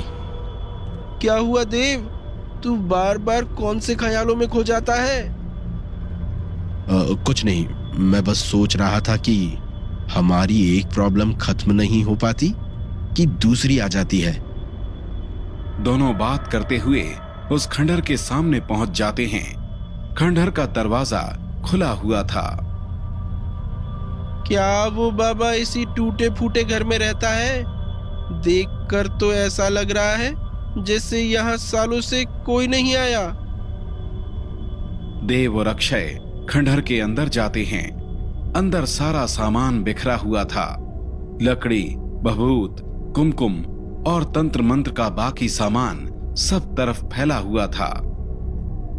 बहुत अजीब बात है, आज से पहले तो कभी ऐसा नहीं हुआ।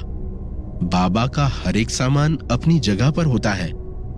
लगता है यहाँ कुछ गलत हुआ है। तभी उस कमरे के एक कोने पर अक्षय की नजर पड़ती है। दीवार के पास बाबा की लाश पड़ी हुई थी। देव, क्या यही वो बाबा है? देव उस ओर देखता है और भागकर बाबा की लाश के पास जाता है।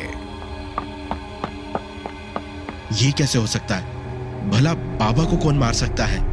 बाबा के सामने तो वृंदा भी कमजोर पड़ जाती है।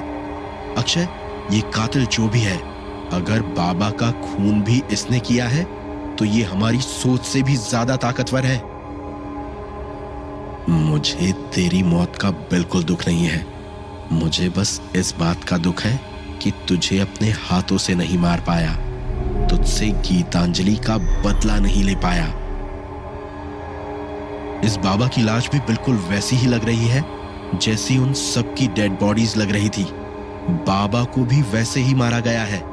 इसका भी सारा खून निकाल लिया गया है। देव, ये सब जो हो रहा है ये बहुत गलत है। हमें तुम सबको कुछ बताना है। हम? कौन हम? और क्या बताना है? मैं और शुभम, मैं तो पहले ही तुझे सब कुछ बताना चाहता था, लेकिन शुभम ने कहा कि अभी सही टाइम नहीं है।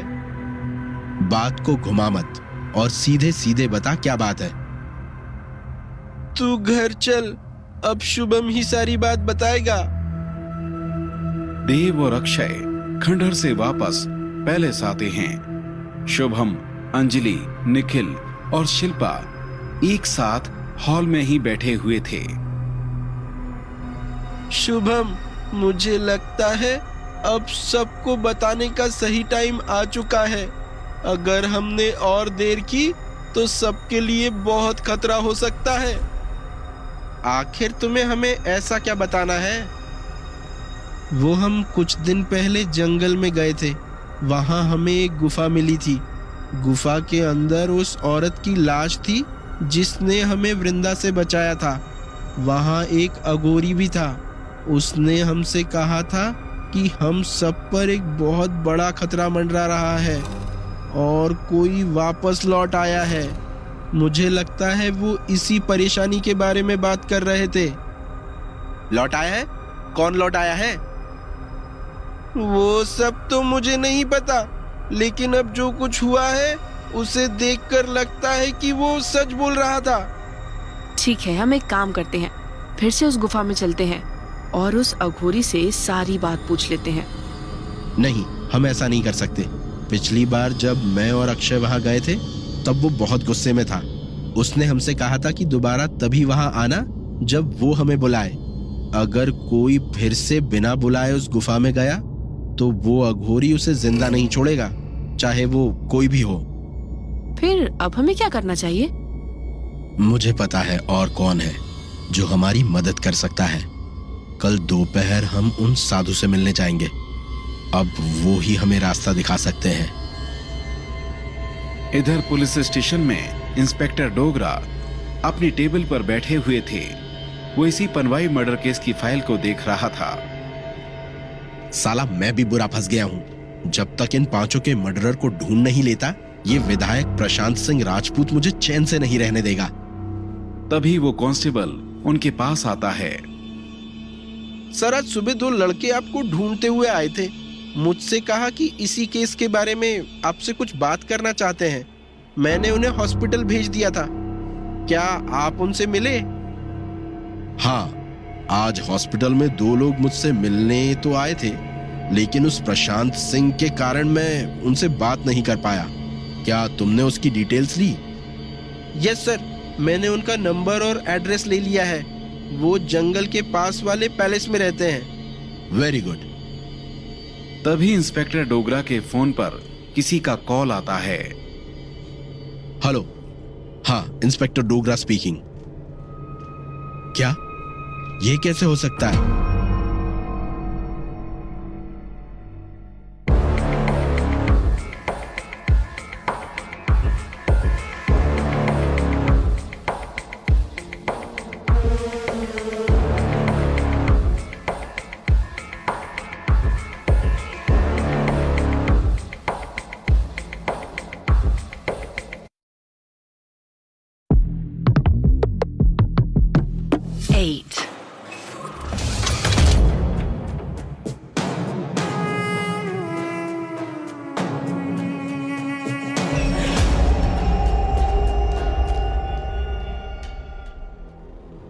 क्या हुआ सर?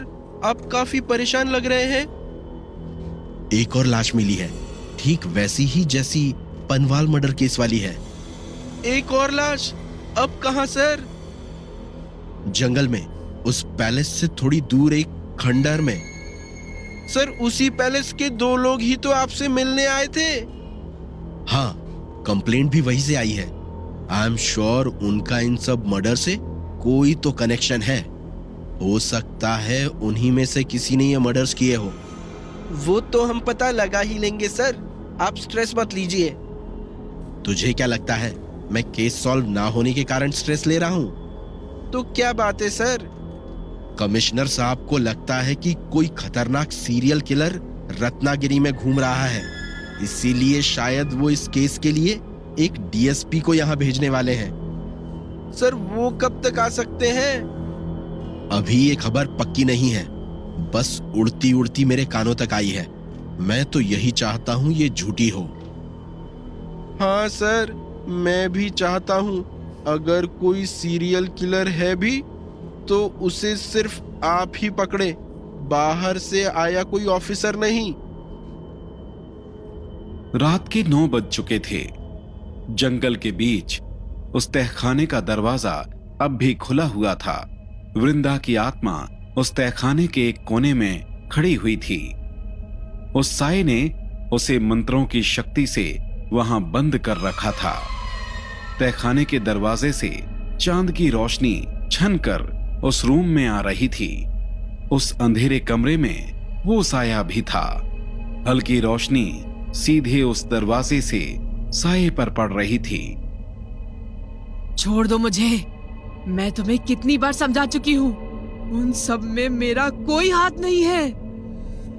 और कितना झूठ बोलोगी वृंदा? अब तो सच बोल। तेरे 2 साथी तो वैसे भी तुझे अकेला छोड़कर जा चुके हैं। अब तू अकेली जीकर क्या करेगी? क्या कहा तुमने? दोनों? बाबा कहाँ है? क्या किया तुमने उसके साथ? बाबा भी वही पहुंच चुका है जहां मंदाकिनी है। मुझे यहाँ बांध कर क्यों रखा है? या तो मुझे जाने दो या अभी यही खत्म कर दो। मार तो मैं तुझे भी सकता हूँ, लेकिन मैं चाहता हूँ तू भी मेरी तरह कैद में रहे। तू भी वैसे ही तड़पे जैसे मैं तड़पा था। तू अकेली इतनी परेशान हो जाएगी कि अपनी मौत के लिए तरसेगी, इतनी मजबूर हो जाएगी कि अपनी मौत के लिए गिड़गिड़ाएगी, भीख मांगेगी। लेकिन उससे पहले मैं तुझे एक और तोहफा देना चाहता हूँ। तुम्हारा क्या मतलब है?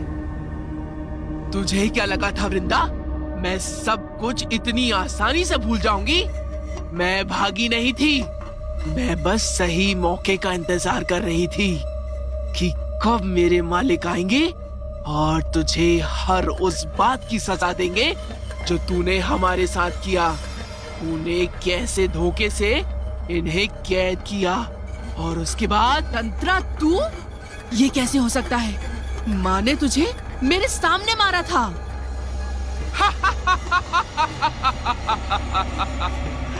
यही एक बात नहीं है जो तेरी माँ ने तुझसे छुपाई हो।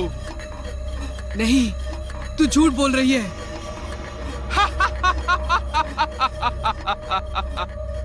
बहुत बातें हो गई, अब तेरे कैद में जाने का वक्त आ गया है। तू भी मेरी तरह 100 सालों तक कैद में वैसे ही तड़पेगी जैसे मैं तड़पा था। साहे के ऐसा कहते ही वृंदा जोर जोर से चिल्लाने लगती है और अगले ही पल वहां से गायब हो जाती है। वहीं दूसरी तरफ पैलेस में अंजलि अपने रूम में बेड पर लेटी हुई सोने की कोशिश कर रही थी। तभी वो पानी पीने के लिए उठती है। अरे यार, मैं हर बार डिनर के बाद बोतल में पानी लाना क्यों भूल जाती हूँ। अब मुझे फिर से नीचे जाना पड़ेगा। अंजलि अपने रूम से बाहर निकलती है और सीढ़ियों की तरफ बढ़ती है।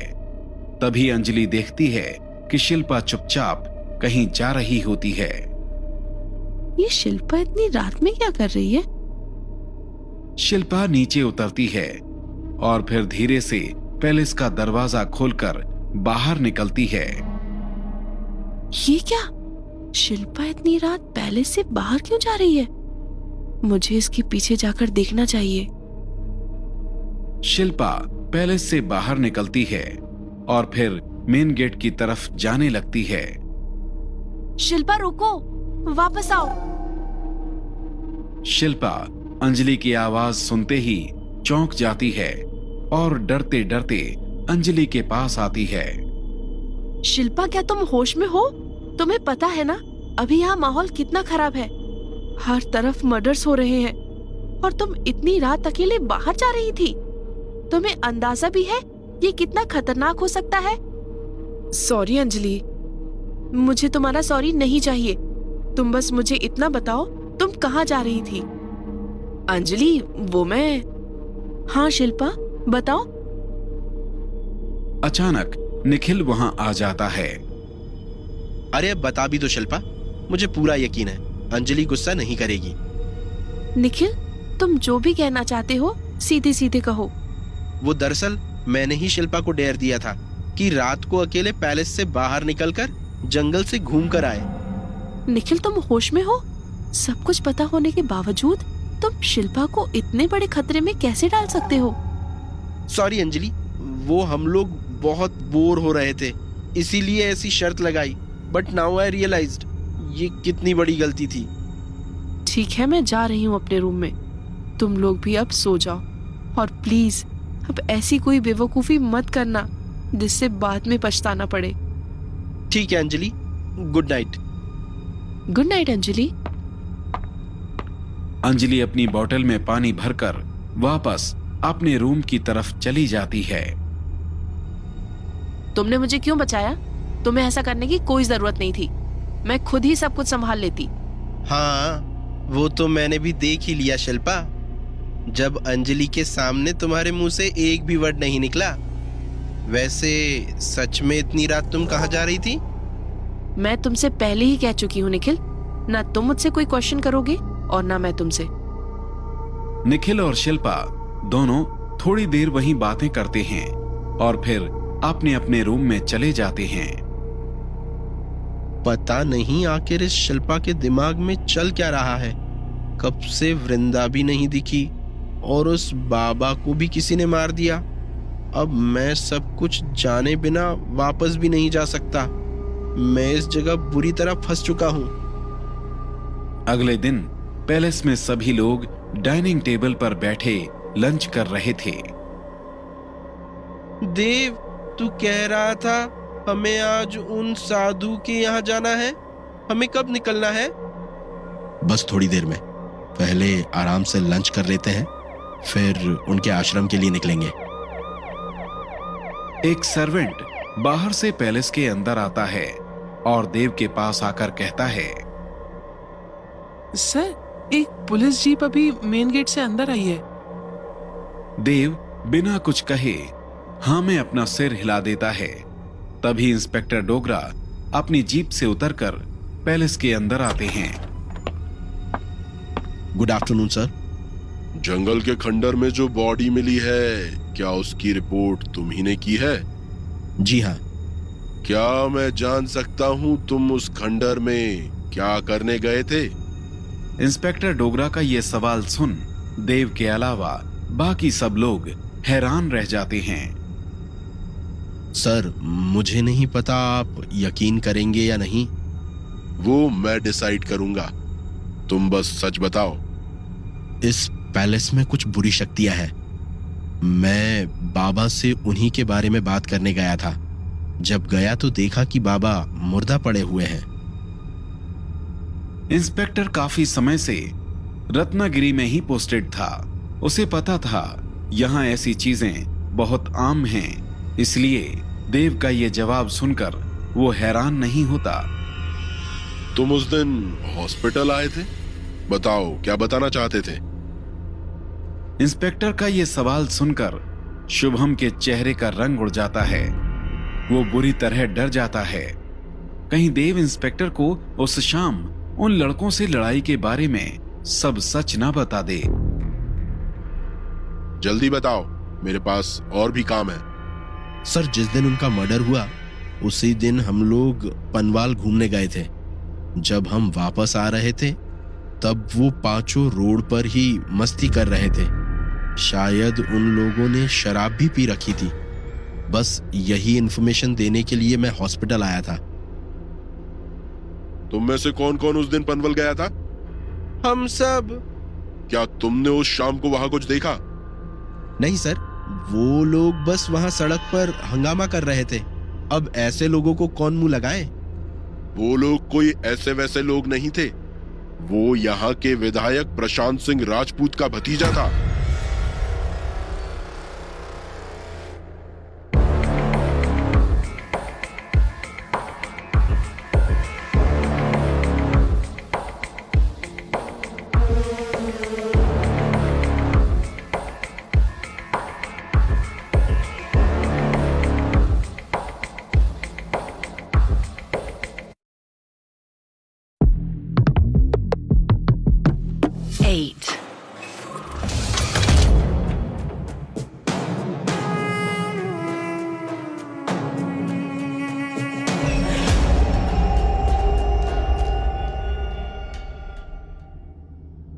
तो क्या हुआ? क्या उसके रिलेटिव्स लॉ से ऊपर है? वो लोग शाम के टाइम बीच रोड पर डिस्टरबेंस क्रिएट कर रहे थे। इससे आने जाने वाले लोगों को प्रॉब्लम हो रही थी। मैं कल आपको यही बताने के लिए स्टेशन गया था। आप वहां नहीं मिले, इसीलिए मुझे हॉस्पिटल जाना पड़ा। जब वो लोग आने जाने वालों को डिस्टर्ब कर रहे थे तब क्या तुम लोग भी वहीं रुके थे? नहीं, उन्हें देखकर लग रहा था वो लोग नशे में थे, इसीलिए हमने उनसे उलझना सही नहीं समझा और वहां से निकल गए।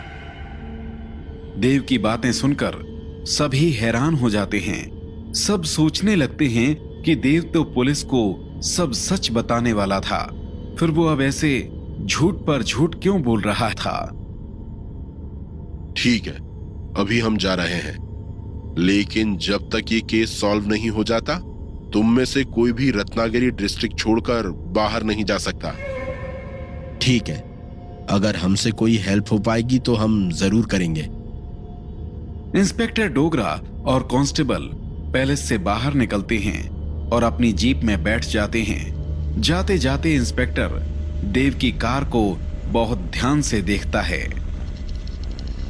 आपको क्या लगता है सर, क्या ये लोग मर्डर कर सकते हैं? मैं पूरे विश्वास से तो नहीं कह सकता कि इन्होंने मर्डर किया है या नहीं, लेकिन हाँ, इतना जरूर बता सकता हूं कि ये लोग कुछ तो छिपा रहे हैं। वो लड़का, क्या नाम है उसका? देव। हाँ, देव। वो बहुत चालाक है। मैंने कई बार बाकी लोगों से कुछ निकलवाने की कोशिश की, लेकिन उसने हर बार उन्हें रोक लिया। अब हम क्या करेंगे सर? अभी तो हमें बस इन पर नजर रखनी है। इस केस के कारण प्रशांत सिंह ने मेरा जीना हराम कर दिया है। ऐसा लग रहा है कि मैं सरकार के लिए नहीं, उसके लिए काम करता हूं। उसने फिर से मुझे अपने बंगले पे बुलाया है। पैलेस में देव, अंजलि, शुभम, अक्षय और निखिल हॉल में एक साथ बैठे हुए थे। देव, तू तो पुलिस को सब कुछ सच बताने वाला था ना? फिर तूने उनसे झूठ क्यों कहा? हाँ देव, तुमने ऐसा क्यों कहा कि वो रोड पर सबको परेशान कर रहे थे? मैं इस इंस्पेक्टर को सब कुछ बताने हॉस्पिटल गया था। मैं इसे बता ही रहा था कि तभी इसे एक कॉल आया और ये वहां से चला गया। वो कॉल रत्नागिरी के विधायक प्रशांत सिंह राजपूत का ही था।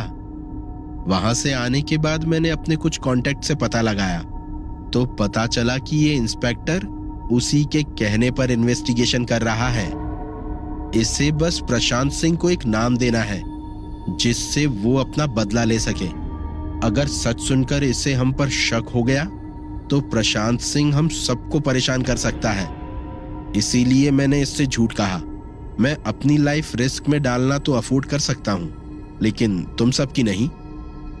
यार कब से सुन रहा हूं, सब लोग इस प्रशांत सिंह की ही बात कर रहे हैं। आखिर ये है कौन? वैसे तो ये रत्नागिरी का एमएलए है, लेकिन उससे पहले ये रत्नागिरी का सबसे बड़ा क्रिमिनल है। इसके कई काले धंधे हैं। तुम बस इतना समझ लो कि इससे दूर रहना ही हमारे लिए ठीक है। वृंदा की आत्मा को उस साये ने कैद कर दिया था। वृंदा होश में तो थी, लेकिन वो अपनी जगह से हिल नहीं पा रही थी। उसके चारों ओर बिल्कुल अंधेरा था। वो कुछ देख भी नहीं पा रही थी। निकालो मुझे यहाँ से। उसने ये ठीक नहीं किया। मैं यहाँ से निकलकर उससे बदला जरूर लूंगी। और तंत्रा यहाँ कैसे? उसे तो माने उस दिन। वृंदा अपने पूर्व जन्म की यादों में खो जाती है और उस रात को याद करने लगती है जब उसने पहली बार तंत्रा को देखा था। आधी रात को वृंदा और मंदाकिनी जंगल में थे। माँ, तूने कहा था इस अमावस्या देवराज हमेशा के लिए मेरा हो जाएगा। कल ही अमावस्या की रात है और देवराज अब भी उस गीतांजलि से ही प्रेम करता है। अरे बेवकूफ, तू चिंता क्यों करती है? कल रात मैं देवराज के लिए सम्मोहन क्रिया करूंगी। कल की अमावस्या को ऐसा लगन है, अगर एक बार हमने सही से वो क्रिया कर दी तो देवराज हमेशा के लिए तेरा हो जाएगा। ठीक है माँ, कल तू देवराज पर ऐसा सम्मोहन करना कि वो गीतांजलि को हमेशा के लिए भूलकर सिर्फ मेरा हो जाए। उसके बाद हम उस गीतांजलि को ऐसी मौत देंगे कि इस जन्म में तो क्या, वो अगले जन्म में भी किसी से प्यार करने की हिम्मत नहीं करेगी। ये इतना भी आसान नहीं है वृंदा। तू कहना क्या चाहती है? ये सम्मोहन क्रिया कोई साधारण क्रिया नहीं है। कल रात हमें बहुत कठिन साधना करनी होगी और फिर सही मुहूर्त में एक कुंवारी लड़की की बलि देनी होगी। अगर इसमें कोई भी गलती हुई तो सम्मोहन क्रिया काम नहीं करेगी। कोई गलती नहीं होगी। देवराज को पाने के लिए मैं कुछ भी करने को तैयार हूं। बता मुझे क्या करना होगा। तुझे एक कुंवारी लड़की ढूंढकर कल शाम तक उसे जंगल में लाना होगा। फिर आगे का काम मैं संभाल लूंगी। अब जा। अगर किसी ने देख लिया कि तू इतनी रात महल से गायब है तो तेरे लिए मुसीबत हो जाएगी। वृंदा चारों तरफ देखते हुए जंगल से वापस महल की तरफ जाने लगती है। ये माँ भी ना, अगर ऐसी ही बात थी तो मुझे पहले क्यों नहीं बताया? अब मैं इतने कम समय में ऐसी लड़की कहाँ ढूंढूं? अगली सुबह वृंदा और गीतांजलि महल के आंगन में बैठे हुए थे। तभी एक 17 साल की लड़की हाथ में एक डिब्बा लिए हुए उछलती हुई आंगन में आती है। इस लड़की का नाम तंत्रा था। ये महल से थोड़ी ही दूर रहती थी। इसके पिता रत्नागिरी में दूध बेचा करते थे। जब भी तंत्रा के घर में कोई मिठाई या खोया बनता, वो गीतांजलि के लिए ले आती। गीतांजलि भी तंत्रा को अपनी छोटी बहन की तरह मानती थी। उसे पढ़ाती, उसके लिए कपड़े खरीदती और कभी कभी अपने हाथों से उसे तैयार भी करती। दीदी, मैं आज तुम्हारे लिए खोया लाई हूँ, खाकर बताओ कैसा है। वाह, पहले इधर तो आ। आजकल तो तेरे पास दीदी से मिलने का समय ही नहीं रहता। कितने दिनों बाद आई है? नहीं दीदी, तुम तो जानती ही हो, कुछ दिनों से माँ की तबीयत ठीक नहीं थी, तो घर का सारा काम मुझे ही देखना पड़ता था। अब चाची की तबीयत कैसी है?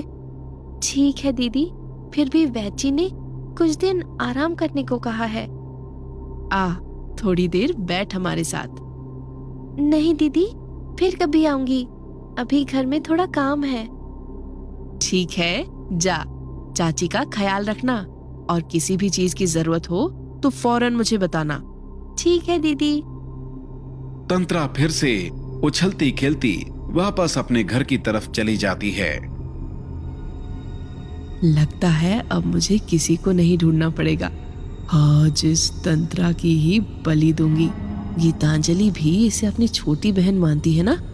उसके भाई विक्रम को तो मैं मरवा ही चुकी हूँ, आज इस तंत्रा को भी छीन लूंगी। शाम के 6 बज रहे थे। तंत्रा रात के खाने के लिए कुएं से पानी लेकर आ रही थी। तंत्रा, तू यहाँ क्या कर रही है? काकी अभी तुझे ढूंढती हुई जंगल की तरफ गई है। क्या माँ जंगल की तरफ गई है? थोड़ी देर पहले तो वो बिस्तर पर आराम कर रही थी। मैंने सोचा माँ के उठने तक पानी ले जाती हूँ। इसे छोड़ और जल्दी चल, शाम हो रही है। इस वक्त जंगल में काफी खतरा हो सकता है। चल, काकी को वापस लेकर आते हैं। हाँ दीदी, अच्छा हुआ तुमने माँ को जाते हुए देख लिया। वृंदा और तंत्रा जंगल के अंदर जाने लगते हैं। दीदी, मुझे बहुत डर लग रहा है। माँ की तबीयत भी अभी पूरी तरह ठीक नहीं हुई है। पता नहीं माँ किधर चली गई। सब मेरी ही गलती है। मुझे माँ को बताए बिना घर से नहीं निकलना चाहिए था। अभी इन सब बातों का समय नहीं है तंत्रा, जल्दी चल, हमें काकी को ढूंढना है। चलते चलते दोनों जंगल के बीच पहुंच जाते हैं। दीदी, अब तो रास्ता भी खत्म हो गया। तुम्हें पूरा यकीन है? तुमने माँ को इधर ही आते देखा था? अचानक हवा का एक तेज झोंका आता है। जैसे ही तंत्रा उस आवाज की तरफ मुड़ती है, वो बेहोश होकर जमीन पर गिर जाती है। जब उसे होश आता है, वो एक कमरे में लेटी हुई होती है। उसके हाथ पैर बंधे होते हैं और सामने हवन कुंड में आग जल रही होती है। वृंदा दीदी, बचाओ, ये सब क्या हो रहा है?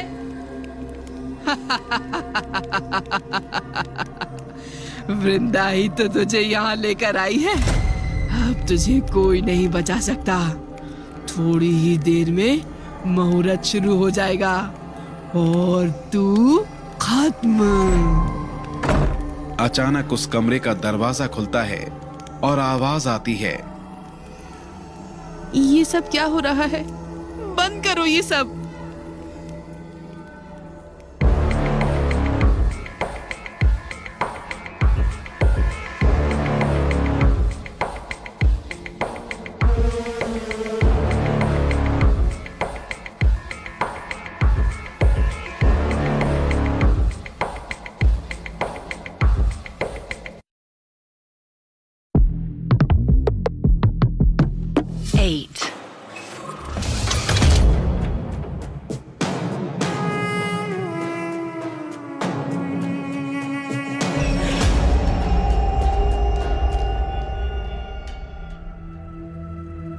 बंद करो ये सब।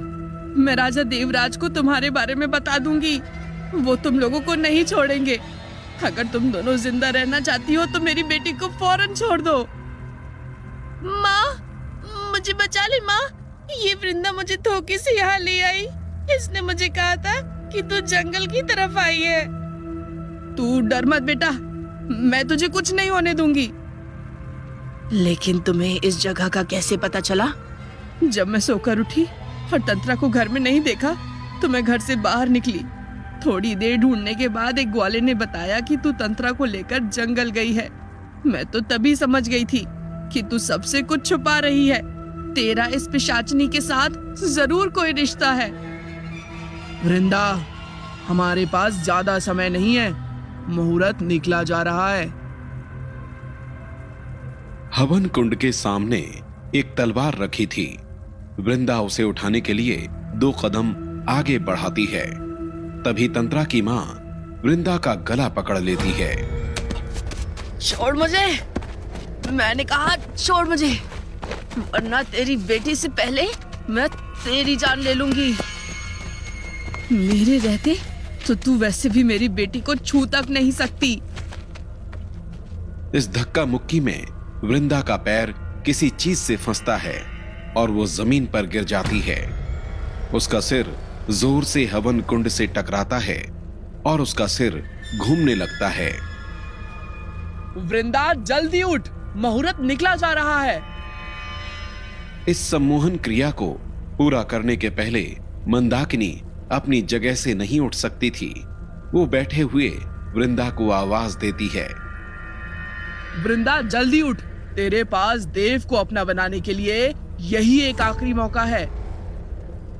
तंत्रा की माँ तंत्रा के पास जाती है और उसके हाथों की रस्सी खोलने लगती है। तू डर मत मेरी बच्ची, माँ तुझे कुछ नहीं होने देगी। हाँ माँ, मुझे यहाँ से ले चल। इतने में वृंदा अपना होश संभालती है और उठकर वो तलवार फिर से उठा लेती है। तंत्रा की माँ उसके पैरों की रस्सी खोल ही रही थी कि तभी वृंदा तंत्रा की माँ के पीछे आती है और तलवार से उसका गला काट देती है। बता माँ, अब मुझे क्या करना है? कुछ भी कर ले, अब कोई फायदा नहीं। ये तू क्या कह रही है माँ? अब मुहूर्त निकल चुका है, हमारी सारी मेहनत बर्बाद हो गई। कोई बात नहीं माँ, हम अगली अमावस्या को ये काम कर लेंगे। तब तक इस लड़की को यहीं रखेंगे। ऐसा नहीं हो सकता। आज कोई साधारण अमावस्या की रात नहीं है। आज जैसा संयोग 12 साल में एक बार ही आता है। अब कुछ नहीं हो सकता। तंत्रा अपनी माँ का कटा हुआ सिर देखकर रोती रहती है। माँ, मुझे माफ कर दे माँ, मेरी वजह से तू यहाँ आई। मुझे माफ कर दे माँ। इसकी माँ ने हमारी सारी मेहनत पर पानी फेर दिया। अब तो हमें इससे कोई काम नहीं है माँ। इसका क्या करे? क्या मतलब क्या करे? इसे हमारा सारा सच पता है। हम इसे जिंदा नहीं छोड़ सकते, इसे भी मरना होगा। तुझे जो करना है कर ले वृंदा, लेकिन एक बात याद रखना, आज तूने मेरी माँ को मारा है। मैं अपनी मरी हुई माँ से वादा करती हूँ, जब तक तुझे भी इतनी ही दर्दनाक मौत नहीं दे देती, ये दुनिया छोड़कर नहीं जाऊंगी। तंत्रा इतना ही कह पाई थी कि मंदाकिनी उठती है और उसी तलवार से तंत्रा का गला भी काट देती है। दोपहर के 3 बज रहे थे। इंस्पेक्टर के जाने के बाद देव साधु के आश्रम जाने की सोच रहा था। देव, आज तो इस इंस्पेक्टर ने लेट करवा दिया। बता अब क्या करना है? उन साधु के पास आज ही जाना है क्या? मुझे लगता है हमें कल का वेट नहीं करना चाहिए। जैसी चीजें हो रही है, हमें आज ही उनसे मिलकर आ जाना चाहिए। मुझे पूरा यकीन है वो हमें कोई रास्ता जरूर दिखाएंगे। देव, मैं भी तुम लोगों के साथ जाऊंगी। ठीक है, लेकिन तुमने अचानक वहां जाने का फैसला क्यों लिया? क्या तुम्हें भी कोई प्रॉब्लम है? हाँ देव, कुछ दिनों से मुझे काफी अजीब लग रहा है। मुझे ऐसा लगता है कोई मेरे पास है और मुझ पर नजर रख रहा है। Okay then, let's not waste time. हमें जल्दी निकलना होगा, तभी हम टाइम से वापस आ पाएंगे। देव पैलेस से बाहर जाता है और कार निकालता है। अक्षय और अंजलि भी आकर कार में बैठते हैं और पैलेस से बाहर निकल जाते हैं। उधर निखिल अपनी बालकनी से इन सब को जाते हुए देख रहा था। मैं अब बुरी तरह फंस चुका हूं। किसी ने बाबा को मार दिया और वृंदा का भी कोई अता पता नहीं है। मैंने इतने प्लान्स बनाए थे, अब किसी काम के नहीं। और ऊपर से ये मर्डर्स। जब तक मर्डरर नहीं मिल जाता, पुलिस ने हमें शहर छोड़कर यहाँ से जाने के लिए मना किया है। लेकिन अगर इनकी बात सच हुई तो क्या होगा? अगर कोई साया वापस आ गया है तो सच में हम सबकी जान को खतरा हो सकता है। मुझे अब और भी केयरफुल रहना होगा। ऊपर से ये शिल्पा, पता नहीं इसके दिमाग में क्या चल रहा है। ये जरूर सबसे छुपकर कुछ बड़ा प्लान कर रही है। मुझे कैसे भी पता लगाना ही होगा। आखिर वो कर क्या रही है? तुम यहाँ अकेले क्या कर रहे हो निखिल? अब तुम क्यों मुझसे क्वेश्चन कर रही हो? हमेशा तो कहती हो ना, नो क्वेश्चंस। ओ ले, निखिल बाबा को बुरा लग गया। अब बताओ भी निखिल, तुम इतने परेशान क्यों हो? छोड़ो, अब मैं तुम पर भी भरोसा नहीं कर सकता। ठीक है, तुम्हें जानना है ना मैं सबसे क्या छिपा रही हूँ? मैं प्रॉमिस करती हूँ जल्द ही तुम्हें सारी बात बता दूंगी। ठीक है, चलो अब यहाँ से चलते हैं। उधर देव, अंजलि और अक्षय आधे रास्ते पहुंच चुके थे। देव, वैसे तुम्हें इन बाबा के बारे में कैसे पता चला? इन्हें मैं बचपन से जानता हूँ अंजलि। जब बचपन में एक बार एक चुड़ैल ने मुझे नुकसान पहुंचाने की कोशिश की थी, तब माँ मुझे इनके पास लेकर आई थी। इन्होंने ही मुझे वो रुद्राक्ष वाला सुरक्षा कवच दिया था। जो तुमने मुझे पहनाया था जब मेरी तबीयत खराब थी? हाँ, लेकिन तुमने अब वो नहीं पहना है। क्या तुमने हमारी मिसअंडरस्टैंडिंग के कारण उसे फेंक दिया? नहीं देव, ऐसा कुछ भी नहीं है। जब उस रात आत्मा ने मुझ पर हमला किया था तो उससे बचते हुए पता नहीं मैंने वो सुरक्षा कवच कहाँ गिरा दिया। आई एम सॉरी देव। कोई बात नहीं अंजलि, वैसे भी जब उसकी जरूरत थी उस रुद्राक्ष कवच ने हमारी बहुत मदद की। देव, तुझे क्या लगता है जिस साये के लौट आने की वो अघोरी बात कर रहा था, क्या वो भी तुम्हारे पास से जुड़ा हो सकता है? क्या पता, मुझे तो ऐसा कुछ भी याद नहीं है। अगर बाबा अब भी जिंदा होता तो मैं उसकी मदद से कुछ पता लगा सकता था, लेकिन अब बाबा भी मर चुका है। हाँ, ठीक कहा, बाबा के साथ अच्छा नहीं हुआ। नहीं, वो यही डिजर्व करता था। तुम ऐसे क्यों बोल रहे हो देव? और तुम्हें अचानक ऐसे गुस्सा क्यों आ रहा है? तुम्हें तो आसानी से गुस्सा नहीं आता। तुम्हें नहीं पता अंजलि, उस बाबा ने पूर्व जन्म में तुम्हारे साथ क्या किया था। देव, अब कुछ बोलोगे भी? बाबा ने उस आत्मा को तुम्हारी जान लेने भेजा था अंजलि, इसीलिए मैं कह रहा हूं he deserve to die. Anjali, क्या तुम्हें कुछ याद है? ये जो साया लौट आया है, क्या इसका तुम्हारी पास्ट लाइफ से कोई कनेक्शन है? नहीं अक्षय, मुझे अभी ऐसा कुछ याद नहीं है, लेकिन पता नहीं क्यों जब से मैं उस आम के बगीचे में गई हूँ मुझे कुछ अजीब लग रहा है, जैसे सब कुछ वहीं से शुरू हुआ हो। ऐसे ही बातें करते ये लोग बाबा की कुटिया के पास पहुंच जाते हैं।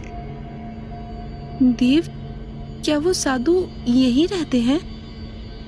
हाँ अंजलि, और अक्षय, इस बार तू पिछली बार की तरह कोई बेवकूफी मत करना। थोड़ा सोच समझ कर बात करना या चुप ही रहना। ठीक है। तीनों कुटिया के पास पहुंचकर कार से नीचे उतरते हैं और कुटिया की तरफ जाते हैं। अभी बाबा साधना में बैठे हुए हैं, थोड़ी देर रुकिए। ठीक है। वैसे आप लोगों ने आने में काफी देर कर दी। गुरुजी ने तो आपको 3 दिन पहले बुलाया था। क्या गुरुजी ने हमें बुलाया था? लेकिन हमें तो उनका कोई संदेश नहीं मिला। 3 दिनों पहले गुरुजी को ऐसा एहसास हुआ कि आप लोगों के ऊपर कोई खतरा आने वाला है, इसीलिए हम आपसे मिलने रत्नागिरी गए थे। लेकिन महल में कोई नहीं था, वहां ताला लगा हुआ था। इसीलिए गुरुजी ने एक कागज पर आपके लिए संदेश लिखकर महल के दरवाजे पर टांग दिया था। ऐसा कैसे हो सकता है? मुझे पता है तुम्हें वो कागज नहीं मिला। अब तुम लोग अंदर आ सकते हो।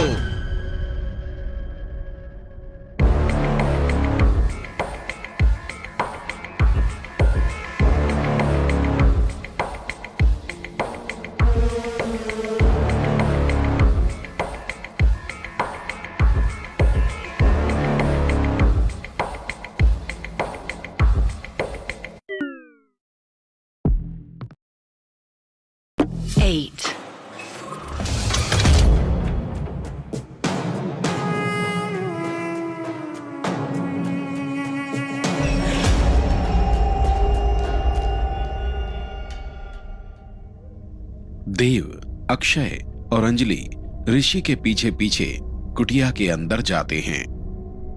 मैंने तुम लोगों को 3 दिन पहले आने को कहा था। तुम लोगों ने आने में इतना विलंब क्यों किया? माफ कीजिए गुरुजी, हमें आपका संदेश मिला ही नहीं। संदेश नहीं मिला? फिर तुम यहाँ कैसे आए बेटा? गुरुजी, कुछ समय से हमारे साथ बहुत अजीब चीजें हो रही है। समझ नहीं आ रहा क्या हो रहा है। हमें लगा आप ही हमें रास्ता दिखा सकते हैं।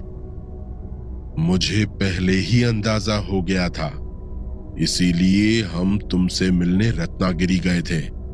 लेकिन तुम लोग उस दिन कहीं बाहर गए थे।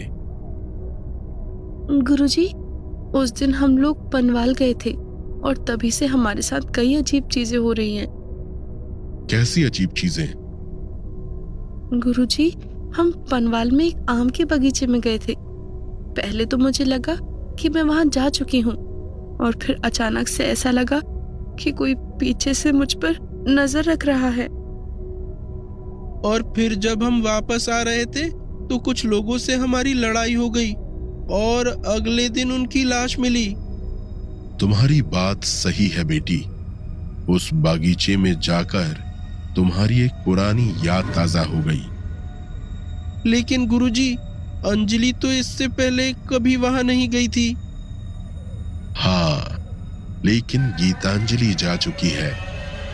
क्यों बेटी, मैंने ठीक कहा ना? हाँ गुरुजी, वो याद इस जन्म की नहीं थी। और उन लोगों की मौत का क्या गुरुजी? क्या उनका भी इनकी पास्ट लाइफ से कोई नाता है? यहाँ जंगल में तो रोज किसी न किसी की मौत होती है।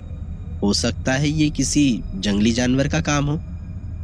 नहीं, ये किसी जानवर का काम नहीं हो सकता। उन 5 के शरीर का सारा खून सूख चुका था और पूरा शरीर सफेद पड़ गया था। और पुलिस को महल के पास जंगल से भी वैसी ही 2 लाशें मिली है। हमें पूरा विश्वास है इनके बीच कोई तो संबंध है। तुम ठीक कह रहे हो देव। जब मैं साधना में था, मैंने भी एक बहुत पुरानी शक्ति को महसूस किया है। वो बहुत शक्तिशाली है। पता नहीं अब तक कहाँ थी, लेकिन वो लौट आई है। अंजलि ने बगीचे में जिसे देखा था, हो सकता है वो वही हो। क्या उसका भी हमसे कोई रिश्ता है गुरुजी? ये तो तुम्हें और अंजलि को ही पता हो सकता है, लेकिन मुझे लगता है वो अंजलि के लिए ही वापस आया है। जब तुम पिछली बार मेरे पास आए थे मंदाकिनी की अंतिम क्रिया के लिए, तब क्या हुआ था? गुरुजी, हमने वैसा ही किया था जैसा आपने कहा था और मंदाकिनी को मुक्ति भी मिल गई। जिस दिन मंदाकिनी को मुक्ति मिली, उस दिन ये शक्ति वापस लौट आई, जैसे मंदाकिनी ने ही इतने समय से उसे रोक रखा हो और अब ये दूसरों को नुकसान भी पहुंचाने लगी है। अब हमें क्या करना होगा गुरुजी? हमें पहले इस शक्ति के बारे में जानना होगा। जब तक इसका पता नहीं चलता, हम कुछ नहीं कर सकते। तुम्हें अभी जितना हो सके सावधान रहना होगा, खासकर अंजलि को। ये कहते हुए साधु गुरुजी की नजर देव के गले पर जाती है।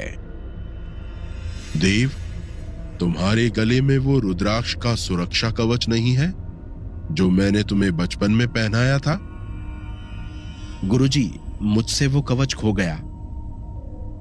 ये ठीक नहीं हुआ। तुम्हें इसके बारे में मुझे पहले ही बता देना चाहिए था। बात करते हुए गुरुजी की नजर अंजलि के गले पर पड़ती है। बेटी, तुमने अपने गले में जो रत्न पहना है, ये तुम्हें किसने दिया? ये मुझ पर। गुरुजी, आपके साधना में बैठने का समय होने वाला है। बच्चों, तुम्हें बहुत संभल कर रहना होगा। मैं तुम्हें फिर बुलाऊंगा। अंजलि, तुम इसे अपने गले से कभी मत उतारना, लेकिन ये बात याद रखना, ये मंदाकिनी और वृंदा को तो रोक सकता था, लेकिन इस शक्ति को शायद ही रोक पाएगा। अब तुम सब जाओ, कुछ पता चलने पर मैं ऋषि को तुम्हारे पास भेजूंगा। देव और अक्षय गुरुजी के पैर छूकर उनसे आशीर्वाद लेते हैं और फिर कुटिया से निकल जाते हैं। अंजलि भी उनके पीछे गुरुजी से आशीर्वाद लेने के लिए आगे बढ़ती है। नहीं बेटा, तुम मेरे चरण स्पर्श मत करना।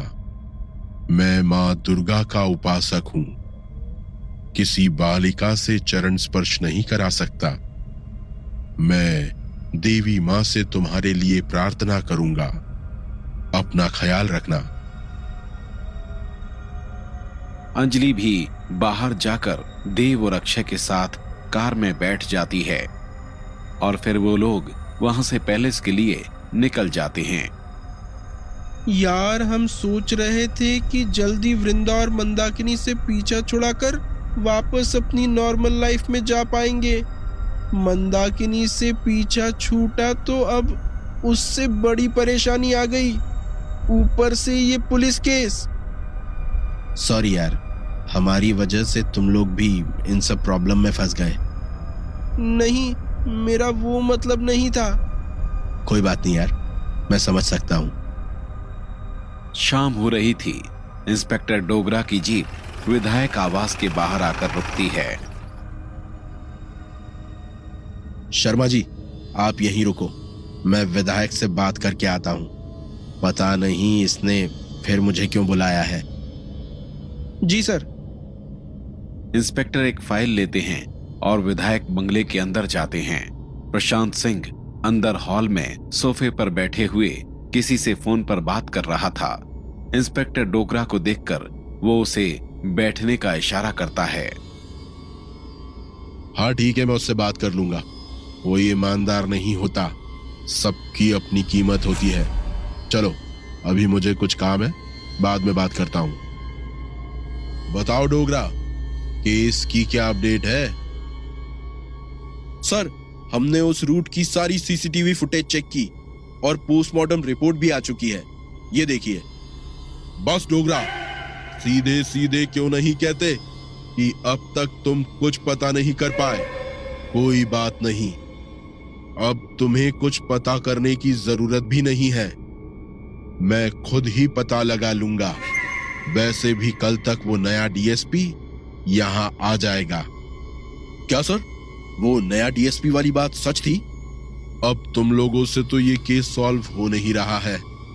कमिश्नर को लगता है कि रत्नागिरी में कोई सीरियल किलर घूम रहा है, इसीलिए उसने इस केस को इन्वेस्टिगेट करने के लिए उसे अपॉइंट किया है।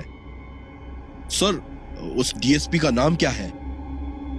कोई जेपी मौर्य है। क्या तुम उसे जानते हो? हाँ सर। ठीक है, जब आ जाए तो हमसे मिलाने यहां ले आना। सॉरी सर, मुझे नहीं लगता वो यहाँ आएंगे। वो बहुत स्ट्रिक्ट और ईमानदार है। 10 साल की सर्विस में उनका 12 बार ट्रांसफर हो चुका है। वो किसी से नहीं डरते, ना पॉलिटिशियन से और ना ही अपने सीनियर ऑफिसर से। जब से यहाँ पोस्टिंग हुई है, कमिश्नर साहब के बहुत खास है।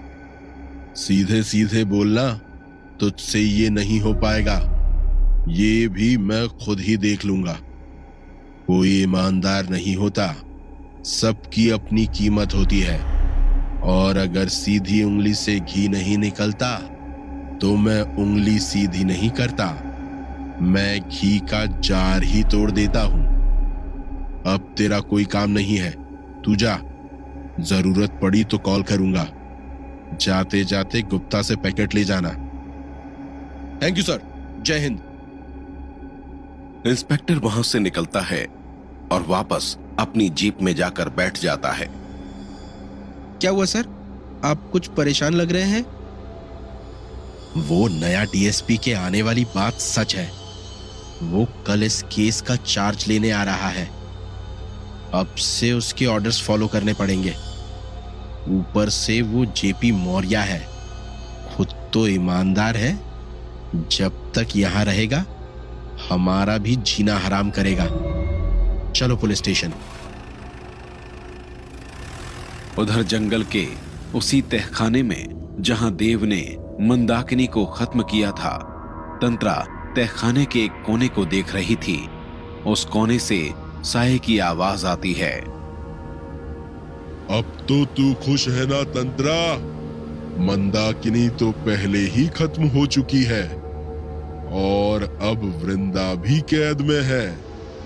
हाँ, 100 साल पहले वृंदा को मारकर मैंने उससे बदला तो ले लिया था, लेकिन उसके बाद भी मेरी आत्मा को मुक्ति नहीं मिली। मरने के बाद भी उन दोनों माँ बेटी की आत्मा ने मुझे बहुत परेशान किया। अब बारी उस वृंदा की है। वो तो अब बस अकेली तड़पती रहेगी, बेचारी मर भी नहीं सकती। वृंदा भी तो वो सब झेलेगी जो तूने और मैंने सहा। मैंने तुझे देव और अंजलि पर नजर रखने के लिए कहा था। बता, क्या देखा तूने? आज वो लोग एक साधु से मिलने गए थे। साधु? कौन साधु? उससे मिलने क्यों गए थे? पता नहीं, मैंने उन्हें उस महल से निकलते देखा और थोड़ी देर रास्ते में उनके साथ थी। उसकी कुटिया से पहले ही मैं रुक गई। अगर मैं उनके साथ जाती तो उसे पता चल जाता। वो बहुत शक्तिशाली है। शायद उसी ने मंदाकिनी को खत्म करने में इनकी मदद की थी। मैं भी तो देखूं, ये कौन है जो मेरे और मेरी गीतांजलि के बीच आएगा?